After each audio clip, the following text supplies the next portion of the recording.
ದೇವರ ಪರಿಶುದ್ಧವಾದಂಥ ನಾಮಕ್ಕೆ ಸ್ತೋತ್ರ ಉಂಟಾಗಲಿ.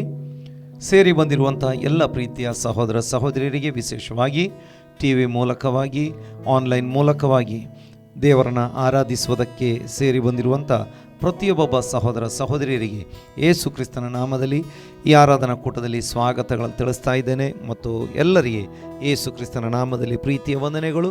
ನಾವು ಪ್ರಾರ್ಥನೆಯೊಂದಿಗೆ ಈ ದಿನದ ಆರಾಧನಾ ಕೂಟವನ್ನು ಪ್ರಾರಂಭಿಸೋಣ. ದೇವರು ಈ ದಿನದಲ್ಲಿ ನಮ್ಮನ್ನು ಆಶೀರ್ವಾದ ಮಾಡುವುದಕ್ಕಾಗಿ, ದೇವರನ್ನ ಮಹಿಮೆ ಪಡಿಸುವುದಕ್ಕಾಗಿ ಮಾತ್ರವಲ್ಲ, ಅನೇಕರು ಈ ದಿನದಲ್ಲಿ ಬಿಡುಗಡೆ, ಸ್ವಸ್ಥತೆ, ಸಂತೋಷ, ಸಮಾಧಾನ ಹೊಂದಿಕೊಳ್ಳುವುದಕ್ಕಾಗಿ ನಾವು ಕರ್ತನ ಸನ್ನಿಧಿಯಲ್ಲಿ ಪ್ರಾರ್ಥನೆಯೊಂದಿಗೆ ಈ ಆರಾಧನಾ ಕೂಟವನ್ನು ಪ್ರಾರಂಭಿಸೋಣ. ಮಹಾಪರಿಶುದ್ಧನಾಗಿರುವಂಥ ನಮ್ಮ ಪರಲೋಕದ ತಂದೆಯಾಗಿರುವ ದೇವರೇ, ಈ ಒಂದು ವಾರದ ಪ್ರಥಮ ದಿನಕ್ಕಾಗಿ ನಾವು ನಿನಗೆ ಸ್ತೋತ್ರ ಸಲ್ಲಿಸೋರಾಗಿದ್ದೇವೆ. ಮತ್ತೊಮ್ಮೆ ನಿನ್ನ ಪಾದಗಳ ಬಳಿಗೆ ನಾವು ನಿನ್ನನ್ನು ಆರಾಧನೆ ಮಾಡುವುದಕ್ಕಾಗಿ, ನಿನ್ನನ್ನು ಕೊಂಡಾಡುವುದಕ್ಕಾಗಿ ಸೇರಿ ಬರುವಂತೆ ಸಹಾಯ ಮಾಡಿದ್ದಿ.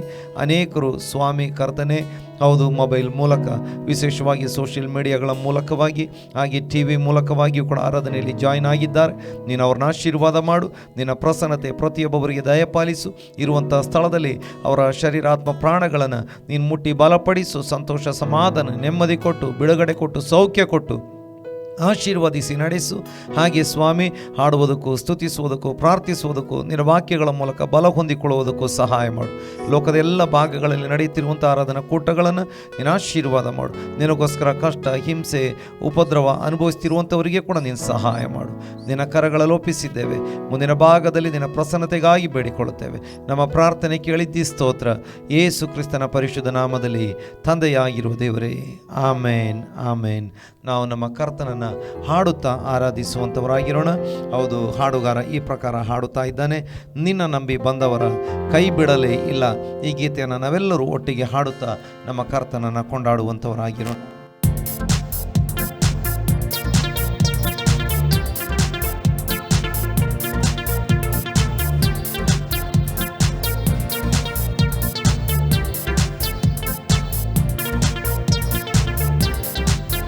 ನಿನ್ನ ನಂಬಿ ಬಂದವರ ಕೈ ಬಿಡಲೇ ಇಲ್ಲ.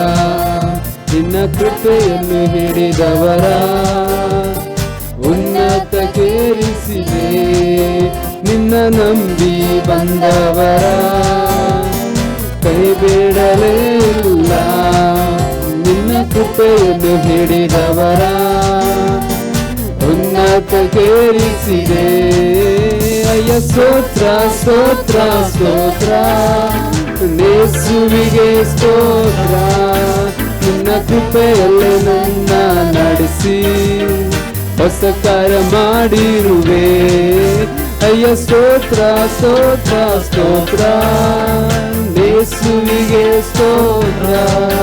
ನಿನ್ನ ಕೃಪೆಯಲ್ಲೇ ನನ್ನ ನಡೆಸಿ ಹೊಸ ಕಾರ್ಯ ಮಾಡಿರುವೆ.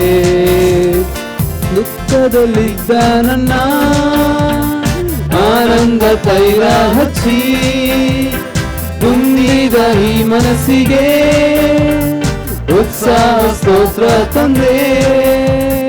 ದುಃಖದಲ್ಲಿದ್ದ ನನ್ನ ಆನಂದ ತೈಲ ಹಚ್ಚಿ ತುಂಬಿದ ಈ ಮನಸ್ಸಿಗೆ ಉತ್ಸಾಹ ಸ್ತೋತ್ರ ತಂದೆ. ಕ್ರಿಸ್ತನಿನ್ ಮಹಿಮೆಯನ್ನು ವಸ್ತ್ರವಾಗಿ ತೊಡಿಸಿದೆ. ಕ್ರಿಸ್ತನಿನ್ ಮಹಿಮೆಯನ್ನು ವಸ್ತ್ರವಾಗಿ ತೊಡಿಸಿದೆ. ಅಯ್ಯ ಸ್ತೋತ್ರ, ಸ್ತೋತ್ರ, ಸ್ತೋತ್ರ, ಯೇಸುವಿಗೆ ಸ್ತೋತ್ರ. ನಿನ್ನ ಕೃಪೆಯಲ್ಲೇ ನನ್ನ ನಡೆಸಿ ಹೊಸ ಕಾರ್ಯ ಮಾಡಿರುವೆ. ಅಯ್ಯ ಸ್ತೋತ್ರ, ಸ್ತೋತ್ರ, ಸ್ತೋತ್ರ, ಯೇಸುವಿಗೆ ಸ್ತೋತ್ರ. ನಿನ್ನ ಕೃಪೆಯಲ್ಲಿ ನನ್ನ ನಡೆಸಿ ಹೊಸ ಕಾರ್ಯ ಮಾಡಿರುವೆ. ಅಪರಾಧಿಯಾದ ನನ್ನ ಮರಣದಿಂದ ತಪ್ಪಿಸಿ ಕಲ್ವಾರಿ ಶಿಲುಬೆ ಮೇಲೆ ಎಲ್ಲವ ತೀರಿಸಿದೆ. ಅಪರಾಧಿಯಾದ ನನ್ನ ಮರಣದಿಂದ ಕಲ್ವಾರಿ ಶಿಲುಬೆ ಮೇಲೆ ಎಲ್ಲವ ತೀರಿಸಿದೆ. ಕ್ರಿಸ್ತನ ರಕ್ತದಿಂದ ಮಗನಾಗಿ ಆರಿಸಿದೆ. ಕ್ರಿಸ್ತನ ರಕ್ತದಿಂದ ನನ್ನ ಮಗನಾಗಿ ಆರಿಸಿದೆ. ಅಯ್ಯ ಸ್ತೋತ್ರ ಸ್ತೋತ್ರ ಸ್ತೋತ್ರ, ಯೇಸುವಿಗೆ ಸ್ತೋತ್ರ. ನಿನ್ನ ಕೃಪೆಯಲ್ಲೇ ನನ್ನ ನಡೆಸಿ ಹೊಸ ಕಾರ್ಯ ಮಾಡಿರುವೆ. ಅಯ್ಯ ಸ್ತೋತ್ರ ಸ್ತೋತ್ರ ಸ್ತೋತ್ರ, ಯೇಸುವಿಗೆ ಸ್ತೋತ್ರ. ನಿನ್ನ ಕೃಪೆಯಲ್ಲೇ ನನ್ನ ನಡೆಸಿ ಹೊಸ ಕಾರ್ಯ ಮಾಡಿರುವೆ. ಅವಮಾನ ಪಟ್ಟ ನನ್ನ ಸನ್ಮಾನ ಮಾಡಿರುವೆ. ಆಳೆಂದ ಸ್ಥಳದಲ್ಲಿಯೇ ಅರಸನಾಗಿ ಮಾಡಿದೆ. ಅವಮಾನ ಪಟ್ಟ ನನ್ನ ಸನ್ಮಾನ ಮಾಡಿರುವೆ. ಆಳೆಂದ ಸ್ಥಳದಲ್ಲಿಯೇ ಅರಸನಾಗಿ ಮಾಡಿದೆ. ಈ ಲೋಕವ ಗೆದ್ದವನೇ, ನನಗಾಗಿ ಬರುವವನೇ. ಈ ಲೋಕವ ಗೆದ್ದವನೇ, ತಿರುಗಿ ನನಗಾಗಿ ಬರುವವನೇ. ಅಯ್ಯ ಸ್ತೋತ್ರ ಸ್ತೋತ್ರ ಸ್ತೋತ್ರ, ಯೇಸುವಿಗೆ ಸ್ತೋತ್ರ. ನಿನ್ನ ಕೃಪೆಯಲ್ಲಿ ನನ್ನ ನಡೆಸಿ ಹೊಸ ಕಾರ್ಯ ಮಾಡಿರುವೆ. ಅಯ್ಯ ಸ್ತೋತ್ರ ಸ್ತೋತ್ರ ಸ್ತೋತ್ರ, ಯೇಸುವಿಗೆ ಸ್ತೋತ್ರ. ನಿನ್ನ ಕೃಪೆಯಲ್ಲಿ ನನ್ನ ನಡೆಸಿ ಹೊಸ ಕಾರ್ಯ ಮಾಡಿರುವೆ. ದುಃಖದಲ್ಲಿದ್ದ ನನ್ನ ಆನಂದ ತೈಲ ಹಚ್ಚಿ ಕುಂದಿದ ಈ ಮನಸ್ಸಿಗೆ ಉತ್ಸಾಹ ಸ್ತೋತ್ರ ತಂದೆ. ದುಃಖದಲ್ಲಿದ್ದ ನನ್ನ ಆನಂದ ತೈಲ ಹಚ್ಚಿ ಕುಂದಿದ ಈ ಮನಸ್ಸಿಗೆ ಉತ್ಸಾಹ ಸ್ತೋತ್ರ ತಂದೆ.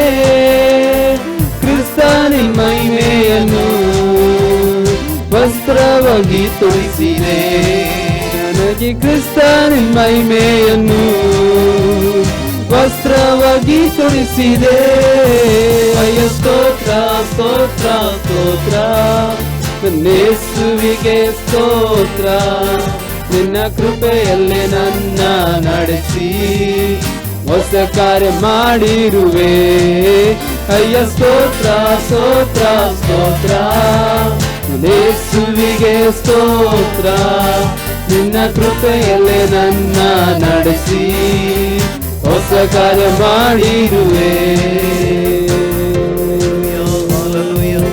Hallelujah hallelujah. ನಮ್ಮ ಕರ್ತನು ನಮ್ಮನ್ನು ಆಮೆನ್ ಕೃಪೆಯಿಂದ ನಡೆಸುವಂತ ಕರ್ತನು ದುಃಖದಲ್ಲಿದ್ದ ನಮಗೆ ಹೌದು ಆನಂದ ತೈಲವನ್ನು ಹಚ್ಚಿ ನಮ್ಮನ್ನು ಆಶೀರ್ವಾದ ಮಾಡುವಂತ ದೇವರು. ಹೌದು ನಮ್ಮ ಕರ್ತನು ಕುಂದಿದ ಮನಸ್ಸಿಗೆ ಹೌದು ಉತ್ಸಾಹವನ್ನು ತರುವಂತ ದೇವರು. ಆಗಿದ್ದಂತ ನಮ್ಮನ್ನ ಮರಣದಿಂದ ತಪ್ಪಿಸಿದ್ದಾನೆ. ಅವಮಾನ ಪಟ್ಟಂತ ನಮ್ಮನ್ನ ಸನ್ಮಾನ ಮಾಡಿದ್ದಾನೆ. ಹಾಗಾಗಿ ನಮ್ಮ ಕರ್ತನನ್ನು ಕೊಂಡಾಡೋಣ. ಹೌದು ಕ್ರಿಸ್ತನಲ್ಲಿ ಇರುವಂತ ನಮಗೆ ಯಾವಾಗಲೂ ಜಯ ಉಂಟು ಪ್ರಿಯರೇ. ಹೌದು ಕ್ರಿಸ್ತನಲ್ಲಿ ನಮಗೆ ಯಾವಾಗಲೂ ಜಯ ಉಂಟು. ನಮ್ಮನ್ನ ಆತ ಜಯೋತ್ಸವದೊಡನೆ ನಡೆಸುವಂತ ದೇವರಾಗಿದ್ದಾನೆ. ಹಾಗಾಗಿ ನಾವು ತಿರುಗಿ ನಮ್ಮ ಕರ್ತನನ್ನು ಹಾಡುತ್ತಾ ಆರಾಧಿಸುವಂತವರಾಗಿರೋಣ.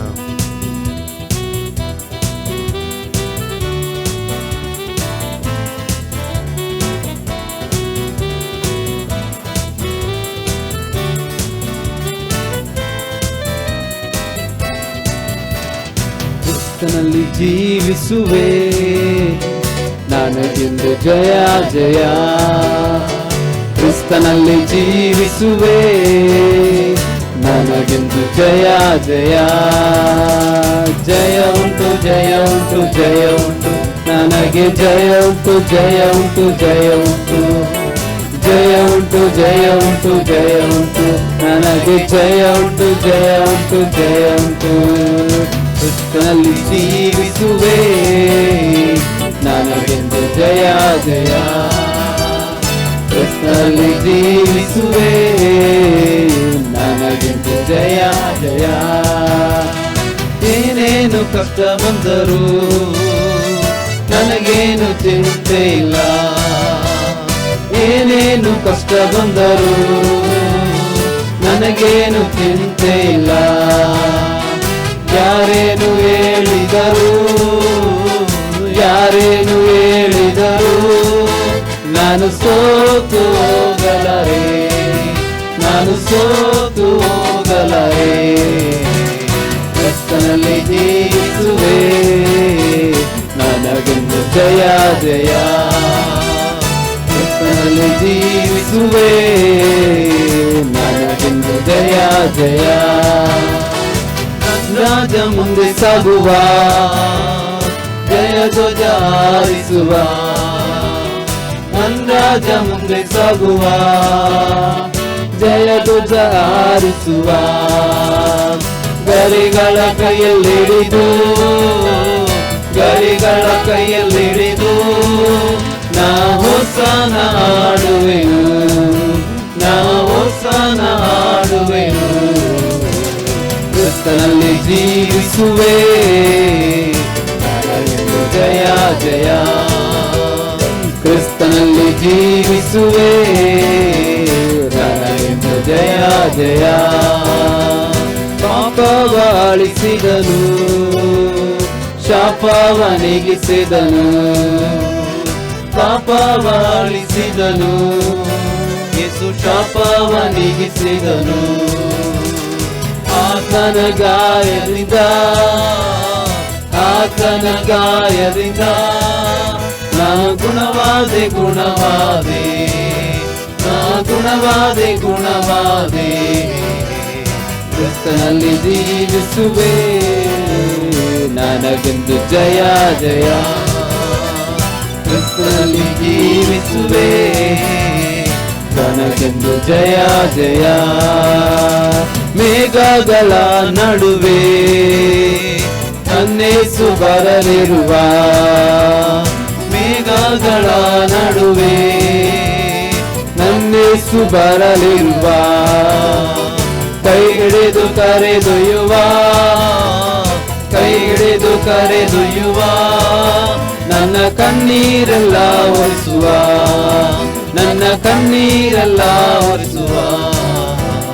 ಕ್ರಿಸ್ತನಲ್ಲಿ ಜೀವಿಸುವೆ ನನಗೆಂದು ಜಯ ಜಯ.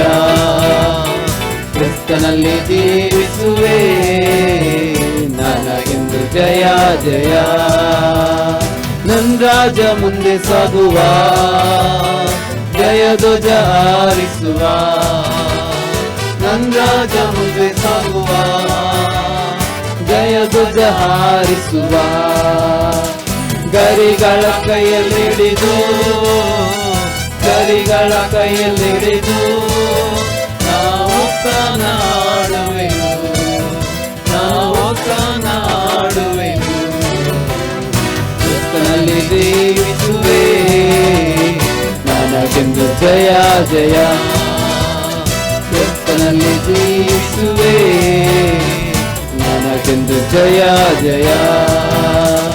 ಜಯ ಉಂಟು ಜಯ ಉಂಟು ಜಯ ಉಂಟು ನನಗೆ ಜಯ ಉಂಟು ಜಯ ಉಂಟು ಜಯ ಉಂಟು. ಜಯ ಉಂಟು ಜಯ ಉಂಟು ಜಯ ಉಂಟು ನನಗೆ ಜಯ ಉಂಟು ಜಯ ಉಂಟು ಜಯ ಉಂಟು. ಜಯ ಉಂಟು ಜಯ ಉಂಟು ಜಯ ಉಂಟು ನನಗೆ ಜಯ ಉಂಟು ಜಯ ಉಂಟು ಜಯ ಉಂಟು. ಜಯ ಉಂಟು ಜಯ ಉಂಟು ಜಯ ಉಂಟು ನನಗೆ ಜಯ ಉಂಟು ಜಯ ಉಂಟು ಜಯ ಉಂಟು. Hallelujah, hallelujah. ಆಮೇಲೆ ನಮ್ಮ ಕರ್ತನಲ್ಲಿ ಜೀವಿಸುವಾಗ ನಮಗೆ ಜಯ ಉಂಟು. ಆಮೇಲೆ ನಮ್ಮ ಮುಂದೆ ನಮ್ಮ ಕರ್ತನು ಹೋಗುವಾತನಾಗಿದ್ದಾನೆ, ಪಾಪಗಳಿಂದ ಬಿಡಿಸುವಾತನಾಗಿದ್ದಾನೆ, ಶಾಪಗಳಿಂದ ಬಿಡಿಸುವಾತನಾಗಿದ್ದಾನೆ. ಮಾತ್ರವಲ್ಲ, ನಮಗೆ ಸೌಖ್ಯ ಕೊಡುವಂಥ ಸೌಖ್ಯದಾಯಕನು ಆತನಾಗಿದ್ದಾನೆ. ಹಾಗಾಗಿ ನಮ್ಮನ್ನು ನಡೆಸುವಂಥ ಕರ್ತನು, ನಮ್ಮ ತಲೆ ಎತ್ತುವಂತೆ ಮಾಡುವ ಕರ್ತನು, ತಕ್ಕ ಸಮಯದಲ್ಲಿ ನಮಗೆ ಮಾರ್ಗವನ್ನು ತೆರೆಯುವಂಥ ಕರ್ತನು. ಆತನ ಕರಗಳಲ್ಲಿ ನಮ್ಮನ್ನು ಒಪ್ಪಿಸಿಕೊಡೋಣ. ನಮ್ಮ ಕರ್ತನನ್ನು ಆರಾಧಿಸುವಂಥವರಾಗಿರೋಣ. ಚಿಕ್ಕವನೆಂದು ನಮ್ಮನ್ನು ತಳ್ಳಿ ಬಿಡುವಂಥ ಕರ್ತನಲ್ಲ. ಹೌದು, ಧೂಳಿನಲ್ಲಿ ಕೆಸರಿನಲ್ಲಿ ಇದ್ದಾಗ ನಮ್ಮನ್ನು ಮರೆಯುವಂಥ ಕರ್ತನು ಆತನಲ್ಲ. ಆತನ ಕರಗಳಲ್ಲಿ ನಮ್ಮನ್ನು ಸಮರ್ಪಿಸೋಣ. ನಾವು ಹಾಡುತ್ತಾ ನಮ್ಮ ಕರ್ತನನ್ನು ತಿರುಗಿ ಕೊಂಡಾಡುವಂಥವರಾಗಿರೋಣ.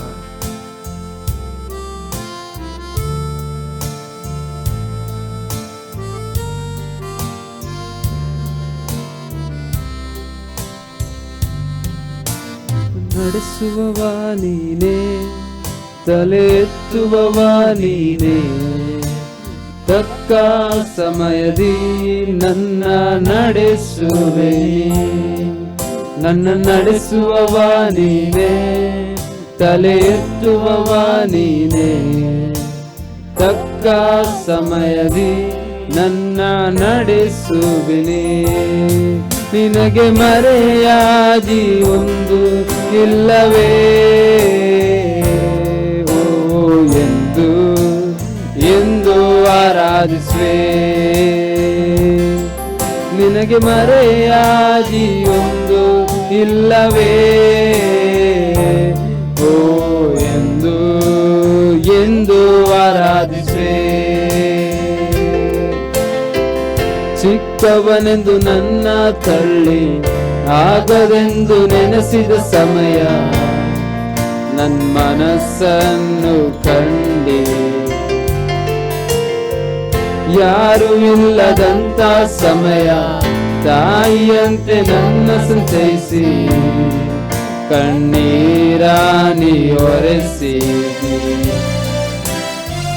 ಚಿಕ್ಕವನೆಂದು ನನ್ನ ತಳ್ಳಿ ಆಗದೆಂದು ನೆನೆಸಿದ ಸಮಯ, ನನ್ನ ಮನಸ್ಸನ್ನು ಕಂಡೆ.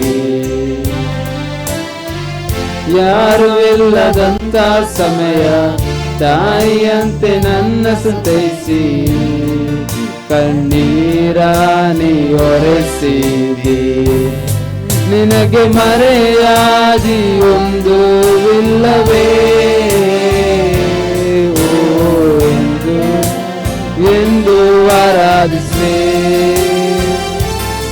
ನಿನಗೆ ಮರೆಯಾಗಿ ಒಂದು ಇಲ್ಲವೇ, ಎಂದು ಆರಾಧಿಸುವೆ. ಧೂಳಿನಲ್ಲಿ ಕೆಸರಿನಲ್ಲಿದ್ದೆ, ಲೋಕದಿಂದ ಮರೆಯಲ್ಪಟ್ಟೆ. ನನ್ನ ಮಗನೇ ಎಂದು ಕರೆದಿ, ಪ್ರೀತಿಸಿದವ ಕೈ ಬಿಟ್ಟ ಸಮಯ ನಿನ್ ಕರದಿ ನನ್ನ ಹೊತ್ತು ಭರವಸೆ ನೀಡಿದೆ. ಧೂಳಿನಲ್ಲಿ ಕೆಸರಿನಲ್ಲಿದ್ದೆ, ಲೋಕದಿಂದ ಮರೆಯಲ್ಪಟ್ಟೆ. ನನ್ನ ಮಗನೇ ಎಂದು ಕರೆದಿ, ಪ್ರೀತಿಸಿದವರ ಕೈ ಬಿಟ್ಟ ಸಮಯ ನಿನ್ ಕರದಿ ನನ್ನ ಒತ್ತು ಭರವಸೆ ನೀಡಿದೆ.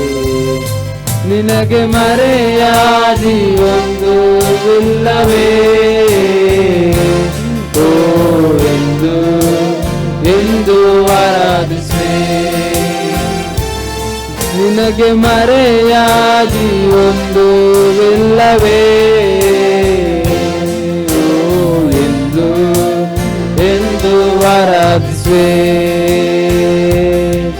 ನನ್ನ ನಡೆಸುವವ ನೀನೇ, ತಲೆ ಎತ್ತುವವ ನೀನೇ, ತಕ್ಕ ಸಮಯದಿ ನನ್ನ ನಡೆಸುವೆ.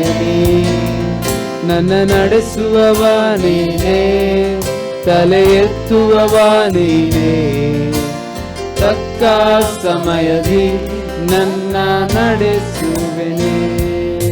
ನಿನಗೆ ಮರೆಯಾಗಿ ಒಂದು ಇಲ್ಲವೇ, ನಿನಗೆ ಮರೆಯಾಗಿ ಒಂದು ಇಲ್ಲ ಸ್ವಾಮಿ ಎಂದು ಆರಾಧಿಸುವೆ. ನಿನಗೆ ಮರೆಯಾಗಿ ಒಂದು ಇಲ್ಲವೇ, ಓ ಎಂದು ಎಂದು ಆರಾಧಿಸುವೆ. ನಿನಗೆ ಮರೆಯಾಗಿ ಒಂದು ಇಲ್ಲವೇ, ಓ ಎಂದು ಎಂದು ಆರಾಧಿಸುವೆ. ಹಾಲೆಲೂಯಾ ಹಾಲೆಲೂಯಾ ಹಾಲೆಲೂಯಾ ಓ ಸ್ವಾಮಿ, ನಿನಗೆ ಮರೆಯಾಗಿ ಒಂದೂ ಇಲ್ಲ ಸ್ವಾಮಿ. ಆಮೇಲೆ ಚಿಕ್ಕವನೆಂದು ನಮ್ಮನ್ನು ತಳ್ಳಿ ಬಿಡದಂಥ ಕರ್ತನು ಸ್ವಾಮಿ. ಹೌದು ಕರ್ತನೆ, ಎಷ್ಟು ದೊಡ್ಡ ಹೌದು ಕೆಸರಿನಲ್ಲಿ ಇದ್ದಂಥ ಸಮಯದಲ್ಲಿ ಓ ದೇವ ನಮ್ಮನ್ನು ಬಿಡಿಸಿ ರಕ್ಷಿಸಿದಾತನು ನೀನು ಸ್ವಾಮಿ. ಹೌದು, ನೀನೇ ನಮ್ಮ ಆಶ್ರಯವಾಗಿದ್ದಿ, ನೀನೇ ನಮ್ಮ ಕೋಟೆಯಾಗಿದ್ದಿ, ನಮ್ಮ ಪ್ರಾಣಕ್ಕೆ ಆಧಾರನು ನೀನು ಸ್ವಾಮಿ. ಹೌದು ಸ್ವಾಮಿ, ನೀನು ನಮ್ಮ ರಕ್ಷಕನು, ನಮ್ಮ ವೈದ್ಯನು. ಹೌದು ಸ್ವಾಮಿ, ನಿನ್ನನ್ನು ಆರಾಧಿಸುವೆವು. ಹಲ್ಲೆಲೂಯಾ.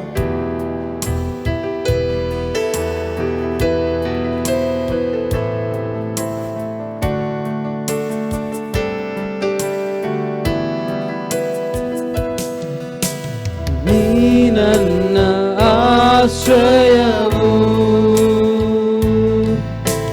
ನೀ ನನ್ನ ಕೋಟೆಯು,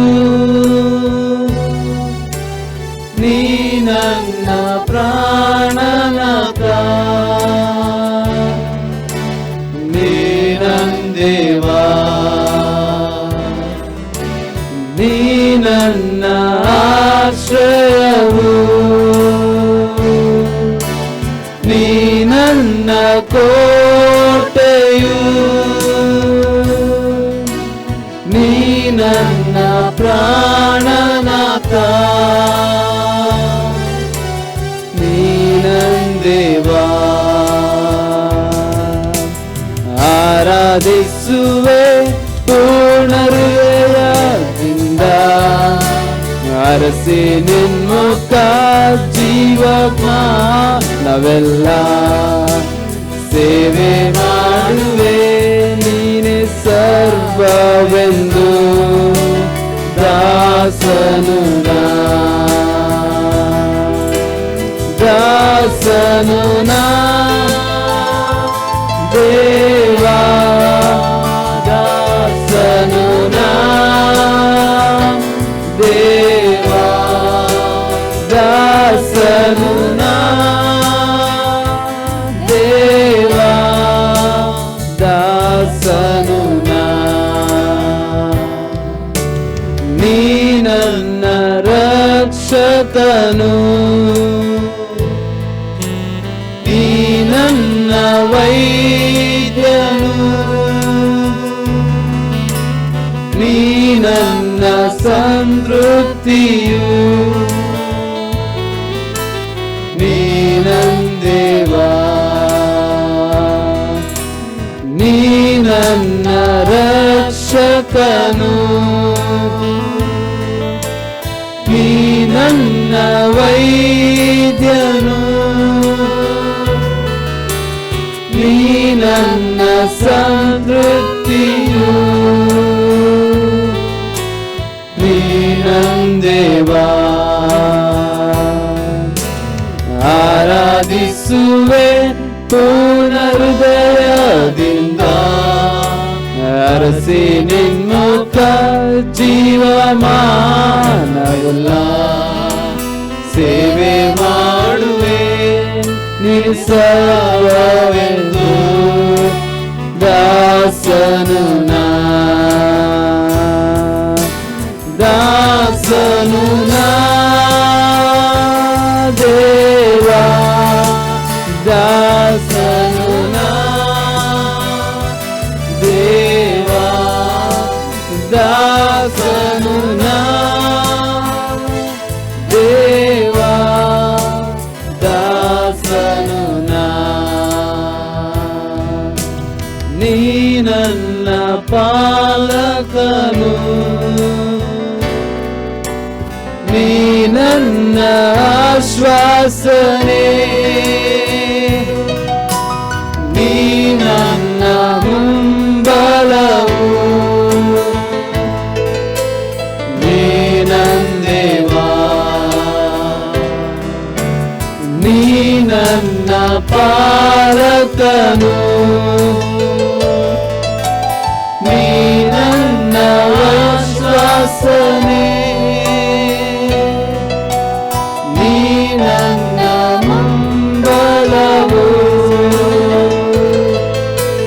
ನೀ ನನ್ನ ದೇವಾ. ಆರಾಧಿಸುವೆ ಪೂರ್ಣ ಹೃದಯದಿಂದ, ಅರಸಿ ನಿನ್ಮುಖ ಮಾನವಿಲ್ಲ. ಸೇವೆ ಮಾಡುವೆ ನೀನೆ ಸರ್ವವೆಂದು, ದಾಸನು ನಾ, ದಾಸನು ನಾ ದೇವಾ, ದಾಸನು ನಾ ದೇವಾ, ದಾಸನು ನಾ ದೇವಾ, ದಾಸನು ನಾ. ನೀ ನನ್ನ ರಕ್ಷಕನು, ನೀ ನನ್ನ ವೈದ್ಯನು, ನೀ ನನ್ನ ಸಂತೃಪ್ತಿಯು, ನೀ ನನ್ನ ದೇವಾ, ನೀ ನನ್ನ ರಕ್ಷಕನು, ನೀ ನನ್ನ ವೈದ್ಯನು, ನೀ ನನ್ನ ಸಂತೃಪ್ತಿಯು, ನೀ ನನ್ನ ದೇವಾ. ಆರಾಧಿಸುವೆ ಪೂರ್ಣ ಹೃದಯದಿಂದ, ಹರಸಿ ನಿನ್ಮುಖ ಜೀವಮಾನವೆಲ್ಲ. ಸೇವೆ ಮಾಡುವೆ ನೀನೆ ಸರ್ವವೆಂದು, ದಾಸನು ನಾ, ದಾಸನು ನಾ ದೇವಾ, ದಾಸನು ನಾ ದೇವಾ, ದಾಸನು ನಾ ದೇವಾ, ದಾಸನು ನಾ, ದಾಸನು ನಾ ದೇವಾ, ದಾಸನು ನಾ ದೇವಾ, ದಾಸನು ನಾ ದೇವಾ, ದಾಸನು ನಾ. ಹೌದು, ನಮ್ಮ ಕರ್ತನು ನಮ್ಮ ಆಶ್ರಯವಾಗಿದ್ದಾನೆ. ನಮ್ಮ ಕರ್ತನು ನಮ್ಮ ಸುತ್ತಲೂ ನಮ್ಮನ್ನು ಕಾಪಾಡುವ ಕೋಟೆಯಾಗಿದ್ದಾನೆ. ನಮ್ಮ ಕರ್ತನು ನಮ್ಮ ಪ್ರಾಣಕ್ಕೆ ಒಡೆಯನಾಗಿದ್ದಾನೆ, ಪ್ರಾಣನಾಥನಾಗಿದ್ದಾನೆ. ಆಮೇಲೆ ನಮ್ಮ ಕರ್ತನು ನಮಗೆ ಸೌಖ್ಯ ಕೊಡುವಂಥ ವೈದ್ಯನಾಗಿದ್ದಾನೆ. ನಮ್ಮ ಕರ್ತನು ನಮ್ಮ ಜೀವಿತದಲ್ಲಿ ನಮಗೆ ಸಂತೃಪ್ತಿಯನ್ನು ಉಂಟು ಮಾಡುವ ಆತನಾಗಿದ್ದಾನೆ. ನಮ್ಮ ಕರ್ತನೇ ನಮ್ಮ ಆಶ್ವಾಸನೆಯಾಗಿದ್ದಾನೆ, ನಮ್ಮ ಪಾಲಕನಾಗಿದ್ದಾನೆ, ನಮ್ಮ ಮುಂಬಲ ಹಿಂಬಲವಾಗಿದ್ದಾನೆ. ಆತನ ಕರಗಳಲ್ಲಿ ಒಪ್ಪಿಸಿಕೊಡೋಣ. ಯಾರಾಧನ ಕೂಟಕ್ಕಾಗಿ ನಾವು ಪುನಃ ಪ್ರಾರ್ಥನೆ ಮಾಡೋಣ. ಬಂದಿರುವಂಥವರಿಗಾಗಿ, ಹೌದು, ಆನ್ಲೈನ್ ಮೂಲಕ ಜಾಯ್ನ್ ಆಗಿರುವಂಥವರಿಗಾಗಿ, ಟಿ ವಿ ಮೂಲಕ ಆರಾಧನಾ ಕೂಟದಲ್ಲಿ ಜಾಯ್ನ್ ಆಗುತ್ತಿರುವಂಥವರಿಗಾಗಿ ನಾವು ಪ್ರಾರ್ಥನೆ ಮಾಡೋಣ. ವಾಕ್ಯಕ್ಕಾಗಿ ನಾವು ಪ್ರಾರ್ಥನೆ ಮಾಡೋಣ. ಆಮೇಲೆ ಪ್ರಾರ್ಥನೆ ಮಾಡುವಾಗ ಈ ಹೊತ್ತು ಬೀನ ಸಿಸ್ಟರ್ ಪ್ರಾರ್ಥನೆ ಮಾಡುವವರಾಗಿದ್ದಾರೆ. ಹಲ್ಲೆಲೂಯಾ. ಸ್ತೋತ್ರ ಸ್ತೋತ್ರ ಸ್ತೋತ್ರ. ಕರ್ತನೆ, ನಮ್ಮನ್ನು ಅತ್ಯಧಿಕವಾಗಿ ಪ್ರೀತಿಸುವ ನಮ್ಮ ಪರಲೋಕದ ತಂದೆಯಾದ ದೇವರೇ, ಈ ಸುಂದರವಾದ ಸಮಯಕ್ಕಾಗಿ ನಾವು ನಿನಗೆ ಸ್ತೋತ್ರ ಸಲ್ಲಿಸ್ತಾ ಇದ್ದೇವೆ. ನಿಮ್ಮ ಸಮ್ಮುಖದಲ್ಲಿ ಸ್ವಾಮಿ ನಿಮ್ಮನ್ನು ಹಾಡಲು, ಸ್ತುತಿಸಲು, ಆರಾಧಿಸಲು ಆಮೇನ್ ಈ ದಿನದಲ್ಲಿ ಕೊಟ್ಟ ಭಾಗ್ಯಕ್ಕಾಗಿ ನಾವು ಸ್ತೋತ್ರ ಸಲ್ಲಿಸ್ತಾ ಇದ್ದೇವೆ. ಕರ್ತನೆ, ಹೌದು ಸ್ವಾಮಿ, ನೀನೊಬ್ಬನೇ ಆರಾಧನೆಗೆ ಯೋಗ್ಯನಾದ ದೇವರು. ಆದುದರಿಂದ ನೀನು ಹೇಳಿದ್ದಿ ಸ್ವಾಮಿ, ನಿಮ್ಮನ್ನು ಆರಾಧಿಸುವವರು ಪೂರ್ಣ ಹೃದಯದಿಂದಲೂ, ಪೂರ್ಣ ಮನಸ್ಸಿನಿಂದಲೂ, ಪೂರ್ಣ ಆತ್ಮದಿಂದಲೂ, ಪೂರ್ಣ ಶಕ್ತಿಯಿಂದಲೂ ನಿಮ್ಮನ್ನು ಆರಾಧಿಸಬೇಕೆಂಬುದಾಗಿ. ಹೌದು ಕರ್ತನೆ, ನಿನ್ನ ಮಕ್ಕಳಾದ ನಾವು ಒಟ್ಟಾಗಿ ಈ ದಿನದಲ್ಲಿ ಸ್ವಾಮಿ ನಿಮ್ಮನ್ನು ಆರಾಧಿಸುವಂಥ ಕೃಪೆಯನ್ನು, ಭಾಗ್ಯವನ್ನು ಕೊಟ್ಟಿದ್ದಕ್ಕಾಗಿ ಸ್ತೋತ್ರ. ನೀನು ನಮ್ಮ ಒಳ್ಳೆ ವೈದ್ಯನಾಗಿದ್ದಿ ಸ್ವಾಮಿ, ನೀವು ನಮ್ಮ ಪಾಲಕನಾಗಿದ್ದಿ ಕರ್ತನೆ. ಅಪ್ಪ ಹಾಲೆಲ್ಲೂಯ. ಎಲ್ಲ ವಿಷಯದಲ್ಲಿಯೂ ನಮ್ಮನ್ನು ಕರ್ತನೆ ನಡೆಸುವ ದೇವರು ನೀನಾಗಿರುವುದಕ್ಕಾಗಿ ಸ್ತೋತ್ರ. ಆಮೇನ್. ಈ ದಿನದಲ್ಲಿ ಆರಾಧನೆಯಲ್ಲಿ ಸ್ವಾಮಿ ಜಾಯ್ನ್ ಆದಂಥ ಪ್ರತಿಯೊಬ್ಬೊಬ್ಬರನ್ನು ನೀನು ಆಶೀರ್ವಾದ ಮಾಡು ಕರ್ತನೆ. ನಿನ್ನ ಮಕ್ಕಳು ಹಾದು ಹೋಗುವಂತ ಎಲ್ಲ ಪರಿಸ್ಥಿತಿಗಳನ್ನು ನೀನು ಬಲ್ಲವನಾಗಿದ್ದಿ ಸ್ವಾಮಿ. ಅವರಿಗೆ ಬೇಕಾದ ಬಿಡುಗಡೆಯನ್ನ, ಅವರಿಗೆ ಬೇಕಾದ ಸ್ವಸ್ಥತೆಯನ್ನ, ಅವರಿಗೆ ಬೇಕಾದ ಸಮಾಧಾನವನ್ನ ದೇವರೇ ನೀನು ದಯಪಾಲಿಸು ಕರ್ತನೆ. ನೀನು ಹೇಳಿದಿ ನಾನೇ ಮಾರ್ಗವು ಸತ್ಯವು ಜೀವವೂ ಆಗಿದ್ದೇನೆಂಬುದಾಗಿ. ಹೌದು ಕರ್ತನೆ, ಹಾಲೆಲ್ಲೂಯ್ಯ. ನಿನ್ನ ಮಕ್ಕಳನ್ನ ನೀನು ಜೀವವಾಗಿದ್ದುಕೊಂಡು ಆಶೀರ್ವದಿಸಿ ಕರ ಹಿಡಿದು ನಡೆಸಬೇಕೆಂಬುದಾಗಿ ನಾವು ಪ್ರಾರ್ಥಿಸ್ತಾ ಇದ್ದೇವೆ. ಈ ದಿನದಲ್ಲಿ ಆರಾಧನೆಗೆ ಸೇರಿದ ಎಲ್ಲರನ್ನ ಆಶೀರ್ವಾದ ಮಾಡು ಸ್ವಾಮಿ. ಮುಂದಿನ ಭಾಗದಲ್ಲಿ ನಿನ್ನ ವಾಕ್ಯದಿಂದ ಕೂಡ ನಮ್ಮ ಸಂಗಡ ಮಾತನಾಡು ಕರ್ತನೆ. ಅಪ್ಪ, ನಿನ್ನ ವಾಕ್ಯವು ಸ್ವಾಮಿ ನಮ್ಮನ್ನು ಬದುಕಿಸುವಂತದ್ದಾಗಿದೆ ದೇವರೇ. ಅಪ್ಪ, ನೀನು ಮಾತನಾಡಿ ಒಬ್ಬೊಬ್ಬರನ್ನು ಬಲಪಡಿಸಿ ಕರ್ತನೆ, ಹಾಲೆಲ್ಲೂಯ್ಯ, ಎಲ್ಲರ ಜೀವಿತದಲ್ಲಿ ಒಂದು ಜೀವನವನ್ನು ಉಂಟು ಮಾಡಬೇಕೆಂಬುದಾಗಿ ನಾವು ಪ್ರಾರ್ಥಿಸ್ತಾ ಇದ್ದೇವೆ. ಕೊನೆಯ ತನಕ ನಿನ್ನ ಪ್ರಸನ್ನತೆಯಲ್ಲಿ ನಮ್ಮನ್ನು ನಡೆಸು. ಪ್ರಾರ್ಥನೆ ಕೇಳಿದಕ್ಕಾಗಿ ಸ್ತೋತ್ರ. ಎಲ್ಲ ಸ್ತುತಿ ಘನ ಮಾನ ಮಹಿಮೆ ನಿಮಗೆ ಸಮರ್ಪಿಸುತ್ತಾ ಯೇಸು ಕ್ರಿಸ್ತನ ನಾಮದಲ್ಲಿ ಬೇಡಿಕೊಳ್ಳುತ್ತೇವೆ ಪರಲೋಕದ ತಂದೆ. Amen, amen. Hallelujah, hallelujah, hallelujah. Hallelujah. ದೇವರ ಪರಿಶುದ್ಧವಾದಂಥ ನಾಮಕ್ಕೆ ಸ್ತೋತ್ರ ಉಂಟಾಗಲಿ. ಮತ್ತೊಮ್ಮೆ ಎಲ್ಲ ಪ್ರೀತಿಯ ಸಹೋದರ ಸಹೋದರಿಯರೇ, ದೇವರ ಮಕ್ಕಳೇ, ನಿಮ್ಮೆಲ್ಲರಿಗೂ ಯೇಸು ಕ್ರಿಸ್ತನ ಪರಿಶುದ್ಧವಾದಂಥ ನಾಮದಲ್ಲಿ ಆರಾಧನಾ ಕೂಟದಲ್ಲಿ ಸ್ವಾಗತಗಳನ್ನು ತಿಳಿಸ್ತಾ ಇದ್ದೇನೆ. ನಾವು ಸ್ವಲ್ಪ ಸಮಯ ಕರ್ತನನ್ನು ಹಾಡುವುದಕ್ಕೂ ಆರಾಧಿಸುವುದಕ್ಕೂ ದೇವರು ನಮಗೆ ಕೃಪೆ ಮಾಡಿದ್ದಾನೆ. ಮಾತ್ರವಲ್ಲ, ಈ ಹೊತ್ತು ದೇವರ ವಾಕ್ಯವನ್ನು ಕೇಳುವಂಥ ಒಂದು ಕೃಪೆಯನ್ನು ನಮ್ಮ ದೇವರು ನಮಗೆ ಕೊಟ್ಟಿದ್ದಾನೆ. ಈ ಹೊತ್ತು ನಾವು ದೇವರ ವಾಕ್ಯವನ್ನು ಧ್ಯಾನಿಸುವಂಥವರಾಗಿರೋಣ ಮತ್ತು ಪ್ರಾರ್ಥಿಸುವಂಥವರಾಗಿರೋಣ. ನಮ್ಮ ದೇವರು ನಮ್ಮೊಂದಿಗೆ ಮಾತನಾಡುವ ದೇವರು, ನಮ್ಮನ್ನು ಆಶೀರ್ವಾದ ಮಾಡುವಂಥ ದೇವರಾಗಿದ್ದಾನೆ. ದೇವರಿಗೆ ಸ್ತೋತ್ರ ಉಂಟಾಗಲಿ. ನಾವು ಈ ಹೊತ್ತು ಧ್ಯಾನಕ್ಕಾಗಿ ತೆಗೆದುಕೊಳ್ಳುವಂಥ ವಾಕ್ಯ ಜ್ಞಾನೋಕ್ತಿಗಳ ಗ್ರಂಥ 4ನೇ ಅಧ್ಯಾಯ ಅದರ 23ನೇ ವಾಕ್ಯ. ನಿನ್ನ ಹೃದಯವನ್ನು ಬಹು ಜಾಗರೂಕತೆಯಿಂದ ಕಾಪಾಡಿಕೊ, ಅದರೊಳಗಿಂದ ಜೀವಧಾರೆಗಳು ಹೊರಡುವವು. ದೇವರ ನಾಮಕ್ಕೆ ಸ್ತೋತ್ರ ಉಂಟಾಗಲಿ. ಮಹಾಜ್ಞಾನಿಯಾಗಿದ್ದಂಥ ದೇವರು ಸೊಲೊಮೋನನಿಗೆ ಮಹಾಜ್ಞಾನವನ್ನು ಕೊಟ್ಟಿದ್ದನು ಮತ್ತು ಈ ಸೊಲೊಮೋನನಿಗಿಂತ ದೊಡ್ಡ ಜ್ಞಾನಿ ಮುಂಚೆ ಇರಲಿಲ್ಲ, ನಂತರ ಇರುವುದಿಲ್ಲ ಎಂಬುದಾಗಿ ದೇವರು ವಾಗ್ದಾನ ಮಾಡಿದ್ದರು. ಇಂಥ ಮಹಾಜ್ಞಾನಿಯಾಗಿದ್ದ ಸೊಲೊಮೋನನ ಮೂಲಕವಾಗಿ ದೇವರು ಕೊಡ್ತಿರುವಂಥ ವಾಕ್ಯ. ಇಲ್ಲಿ ಈ ವಾಕ್ಯಕ್ಕೆ ಬಹಳಷ್ಟು ಆಳವಾದಂಥ ವ್ಯಾಪಕವಾದಂಥ ಅರ್ಥವನ್ನು ನಮಗೆ ನೋಡಲಿಕ್ಕೆ ಸಾಧ್ಯವಾಗ್ತದೆ. ಇದಕ್ಕೆ ಲಿಟ್ರಲ್ ಆಗಿ ಅಕ್ಷರಶಃ ಇರುವಂಥ ಅರ್ಥಗಳು ಇದ್ದಾವೆ. ಇನ್ನು ಆತ್ಮಿಕ ಅರ್ಥಗಳನ್ನು ಕೂಡ ನಾವು ನೋಡ್ತಾ ಇದ್ದೇವೆ.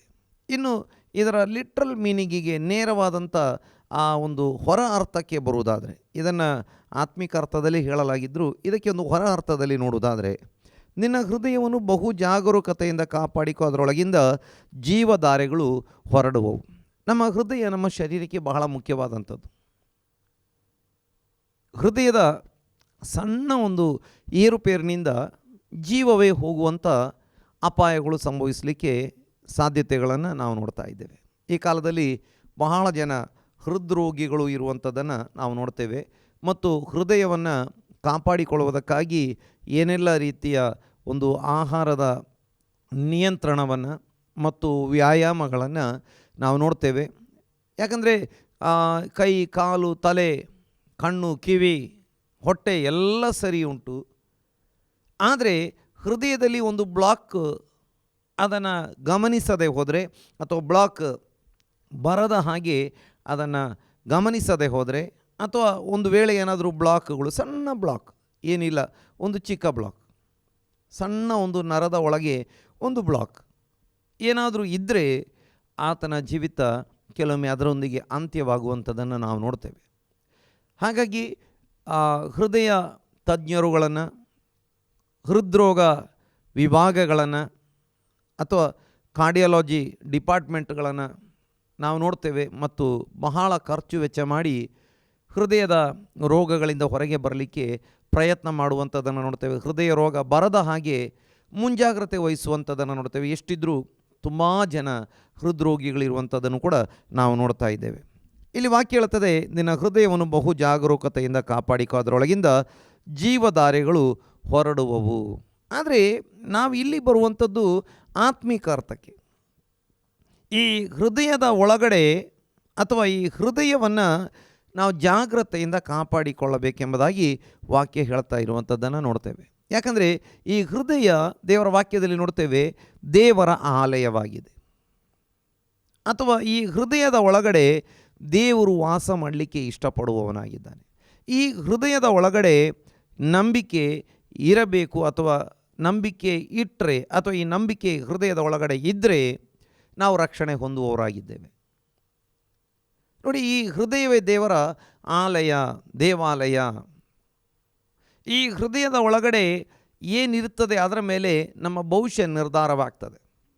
ಈ ಹೃದಯದ ಒಳಗಡೆ ದೇವರಿಗೆ, ಕ್ರಿಸ್ತನಿಗೆ ಅವಕಾಶ ಇರುವುದಾದರೆ, ಈ ಹೃದಯದ ಸಿಂಹಾಸನದಲ್ಲಿ ದೇವರಿಗೆ ಕುಳಿತುಕೊಳ್ಳಲಿಕ್ಕೆ ಅವಕಾಶ ಕೊಟ್ಟಿರುವುದಾದರೆ ನಾವು ನಿತ್ಯ ಜೀವಿತಕ್ಕೆ ಸೇರುವಂಥವರಾಗಿರುತ್ತೇವೆ.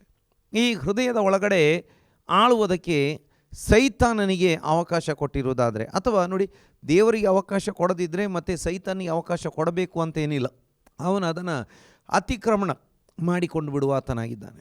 ನೋಡಿ, ಸೈತಾನ ಅವನಿಗೆ ಕರೆಯುವಂಥ ಅವಶ್ಯಕತೆ ಇಲ್ಲ, ಅವನನ್ನು ಸ್ವಾಗತ ಮಾಡತಕ್ಕಂಥ ಅವಶ್ಯಕತೆ ಇಲ್ಲ. ದೇವರನ್ನು ಕರೆಯಬೇಕು. ದೇವರು ನಮಗೆ ಸ್ವಾತಂತ್ರ್ಯ ಕೊಟ್ಟಿದ್ದಾನೆ. ನಾವು ದೇವರನ್ನು ಆಮಂತ್ರಿಸುವಂಥವರಾಗಿರಬೇಕು. ನಾವು ದೇವರನ್ನ ಆಮಂತ್ರಿಸದೆ ಹೋದರೆ ಸೈತಾನ ಅಲ್ಲಿ ಬಂದು ವಾಸವಾಗಿ ಬಿಡುವಂಥವನಾಗಿರುತ್ತಾನೆ. ದೇವರ ನಾಮಕ್ಕೆ ಸ್ತೋತ್ರ ಉಂಟಾಗಲಿ. ಹಾಗಾಗಿ ನಾವು ನೋಡ್ತಾ ಇದ್ದೇವೆ, ಈ ಹೃದಯವನ್ನು ಬಹು ಜಾಗರೂಕತೆಯಿಂದ ಕಾಪಾಡಿಕೋ. ಹೃದಯವನ್ನು ಬಹಳಷ್ಟು ಜಾಗ್ರತೆಯಿಂದ ನಾವು ಕಾಪಾಡಿಕೊಳ್ಳಬೇಕಾಗಿ, ಯಾಕಂದರೆ ಹೋರಾಟ ಇರುವಂಥದ್ದೆಲ್ಲ ಹೃದಯದೊಂದಿಗೆ.